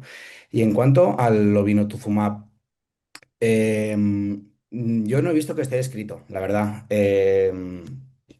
Entiendo que se utiliza, como os digo, Septrin, que no me salía ahora. No, no creo que hayan dado Dapsona ni nada, pero explícito no lo he encontrado. También es verdad que, bueno, es una sesión que ha sido bastante larga. Yo lo he hecho personalmente en falta que lo pongan explícitamente. Entiendo que nadie va votando anti-CD20, además con la potencia que tienen sin ningún tipo de profilaxis antibiótica, pero no lo he visto explícito, escrito al menos en el New England y en la sesión no se comentó. Gracias. Y otra pregunta, y una pregunta para la doctora Chamón de la doctora Nabusheda. ¿Qué beneficios nos pueden, Betty, qué beneficios nos pueden aportar los engagers, los biespecíficos, en comparación con la episidasa o los CAR-T? Bueno, creo que es evidente, bueno, al menos la experiencia que he tenido es fabulosa, espectacular, ¿no? En ese sentido permite una seguridad entre comillas, porque de momento la evolución del injerto es bien y no se reportan mayores efectos. La inlifidasa es una carga, bueno, todas son una carga de tratamientos muy intensa, pero con la inlifidasa evidentemente hay ¿no? Hay un rebote y se ha visto claramente, aunque no lo he puesto porque si no se me extendía mucho la charla, se presentaron también datos del post, ¿no? Del rebote que existe tras la infusión o tras el seguimiento de los pacientes con inlifidasa. O sea que en teoría no sería la mejor estrategia si tienes otra estrategia. Ahora depende del bolsillo hospitalario, ¿no? Que permita todo esto. Y luego con las CAR-T, sabemos que son linfocitos modificados. Estos son los propios linfocitos del paciente. Es verdad que son dos marcas, son dos fármacos que se utilizan y que son varias infusiones. Los CAR-T son una sola infusión y ves el resultado a largo plazo y esto vas viendo cómo se va modificando progresivamente. yo creo que tiene que ver más con costes. Los CAR-T y los T-cell engagers como están surgiendo, habrá que ver evolución, perfil de seguridad, cómo va toda la situación de los pacientes. Sí que con el T-cell engagers es la experiencia y es fabulosa. Entonces, una persona que lleva 20 años trasplantados, perdón, 20 años esperando un trasplante, pues desde los 17 teóricamente el paciente en diálisis, pues para él es volver a nacer, pues, ¿no? O sea que es una opción muy buena. Exacto, muy esperanzadora. Vale, y Raquel, doctora Barba, una pregunta, la duda y de la extendida online, ¿no? Que tenemos, bueno, surge muchas veces en estos congresos. ¿Cómo medir la adecuación en la diálisis extendida? ¿Cómo se ha hablado un poco de esto, no? Pues a ver, esa es la eterna duda, ¿no? Es verdad que en en una de las sesiones de la ERA se estuvo hablando de la beta-2 microglobulina como posible marcador. De nuevo, sería un marcador que tendríamos de manera mucho más tardía, ¿no? Al final del mes, cuando haces el seguimiento mensual de tu paciente. Y hicieron precisamente una comparación de la beta-2 microglobulina entre pacientes que estaban en modo de filtración online versus los que estaban en expandida. Y a la conclusión que se llega es que la expandida eh, filtraba menos beta-2 microglobulina. Entonces, ¿hasta qué punto está haciendo mucha más diálisis o una diálisis adecuada versus hay que buscar otro tipo de molécula que nos lo permita monitorizar? Es una respuesta o sea, es una pregunta que creo que todavía no tiene respuesta, personalmente. Yo creo que vamos a tardar un par de años, sobre todo a partir de cuando tengamos los resultados finales del Concordia. Y bueno, pues ya la última para Marc, del doctor Jaime Mazón, y te leo. Teniendo en cuenta el beneficio renal y cardiovascular de la finerenona tras el FINE-PKD de la nefropatía IgA, sumando el resto de trials con finerenona y enfermedad renal crónica, y teniendo el precio muy inferior de los antagonistas de la endotelina, ¿cuál crees que es el siguiente paso como norma general a los IECAS ERA2 y SGLT2 como estrategia de nefroprotección? Y si deberíamos de reservar los antagonistas de la endotelina para casos concretos una vez que esté financiado. ¿Qué opinas? Buena pregunta, la verdad. El precio, evidentemente, es una cuestión. En estos fármacos tenemos fármacos que pueden tener un efecto parecido, más o menos superponible, con un coste bastante más reducido. Me parece que tienen un papel limitado hasta que no salga el genérico, por una cuestión obvia de que sí que es verdad que meter a los pacientes en diálisis es infinitamente más caro, pero tenemos opciones que van por delante, aunque sean coste-efectividad. Me parece que en pacientes que estén progresando mal hay que tenerlo en cuenta porque, insisto, sigue siendo más caro meter un paciente en diálisis y aparte no me parecería ético, sinceramente. Un paciente con una IgA, con poca actividad, mucha proteinuria, hay que ponerle lo que sea para que no progrese a diálisis, porque además son pacientes que son jóvenes, la mediana del estudio que presentan son 40 años, si no recuerdo mal. Pero bueno, entre poco entre mucho y poco, ¿no? Que decimos los catalanes, me parece que con los gestores se puede hacer un plan adecuado, me parece que se debe planificar el perfil de pacientes que se pueden beneficiar, no de entrada, sí en pacientes que tengan números de ir mal.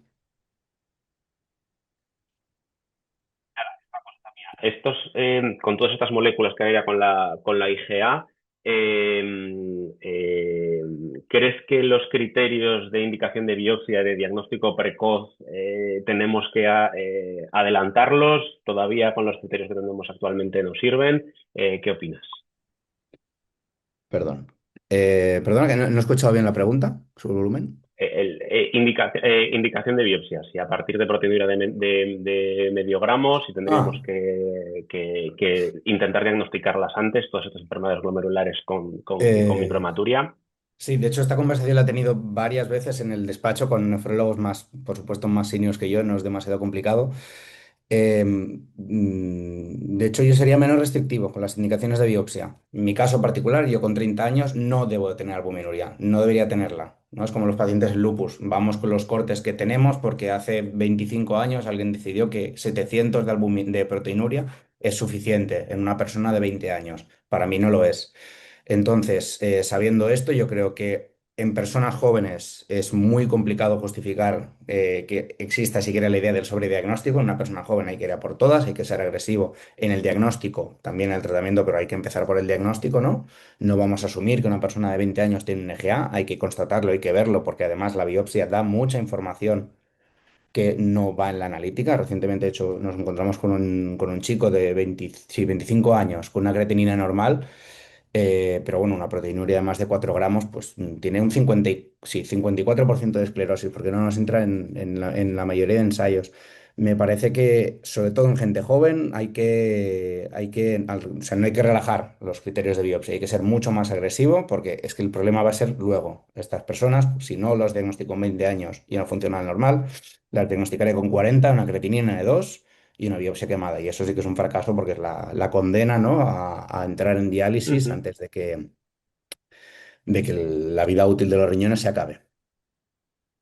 Perfecto, vale, pues nada, se nos acaba el tiempo y lo tenemos que dejar aquí. Ha sido un placer, hemos aprendido muchísimo. Muchas gracias a los 4 ponentes de nuevo y a todo el mundo que ha participado. Y nada, que un saludo y hasta la era del año que viene. Hasta luego. Ahora, luego.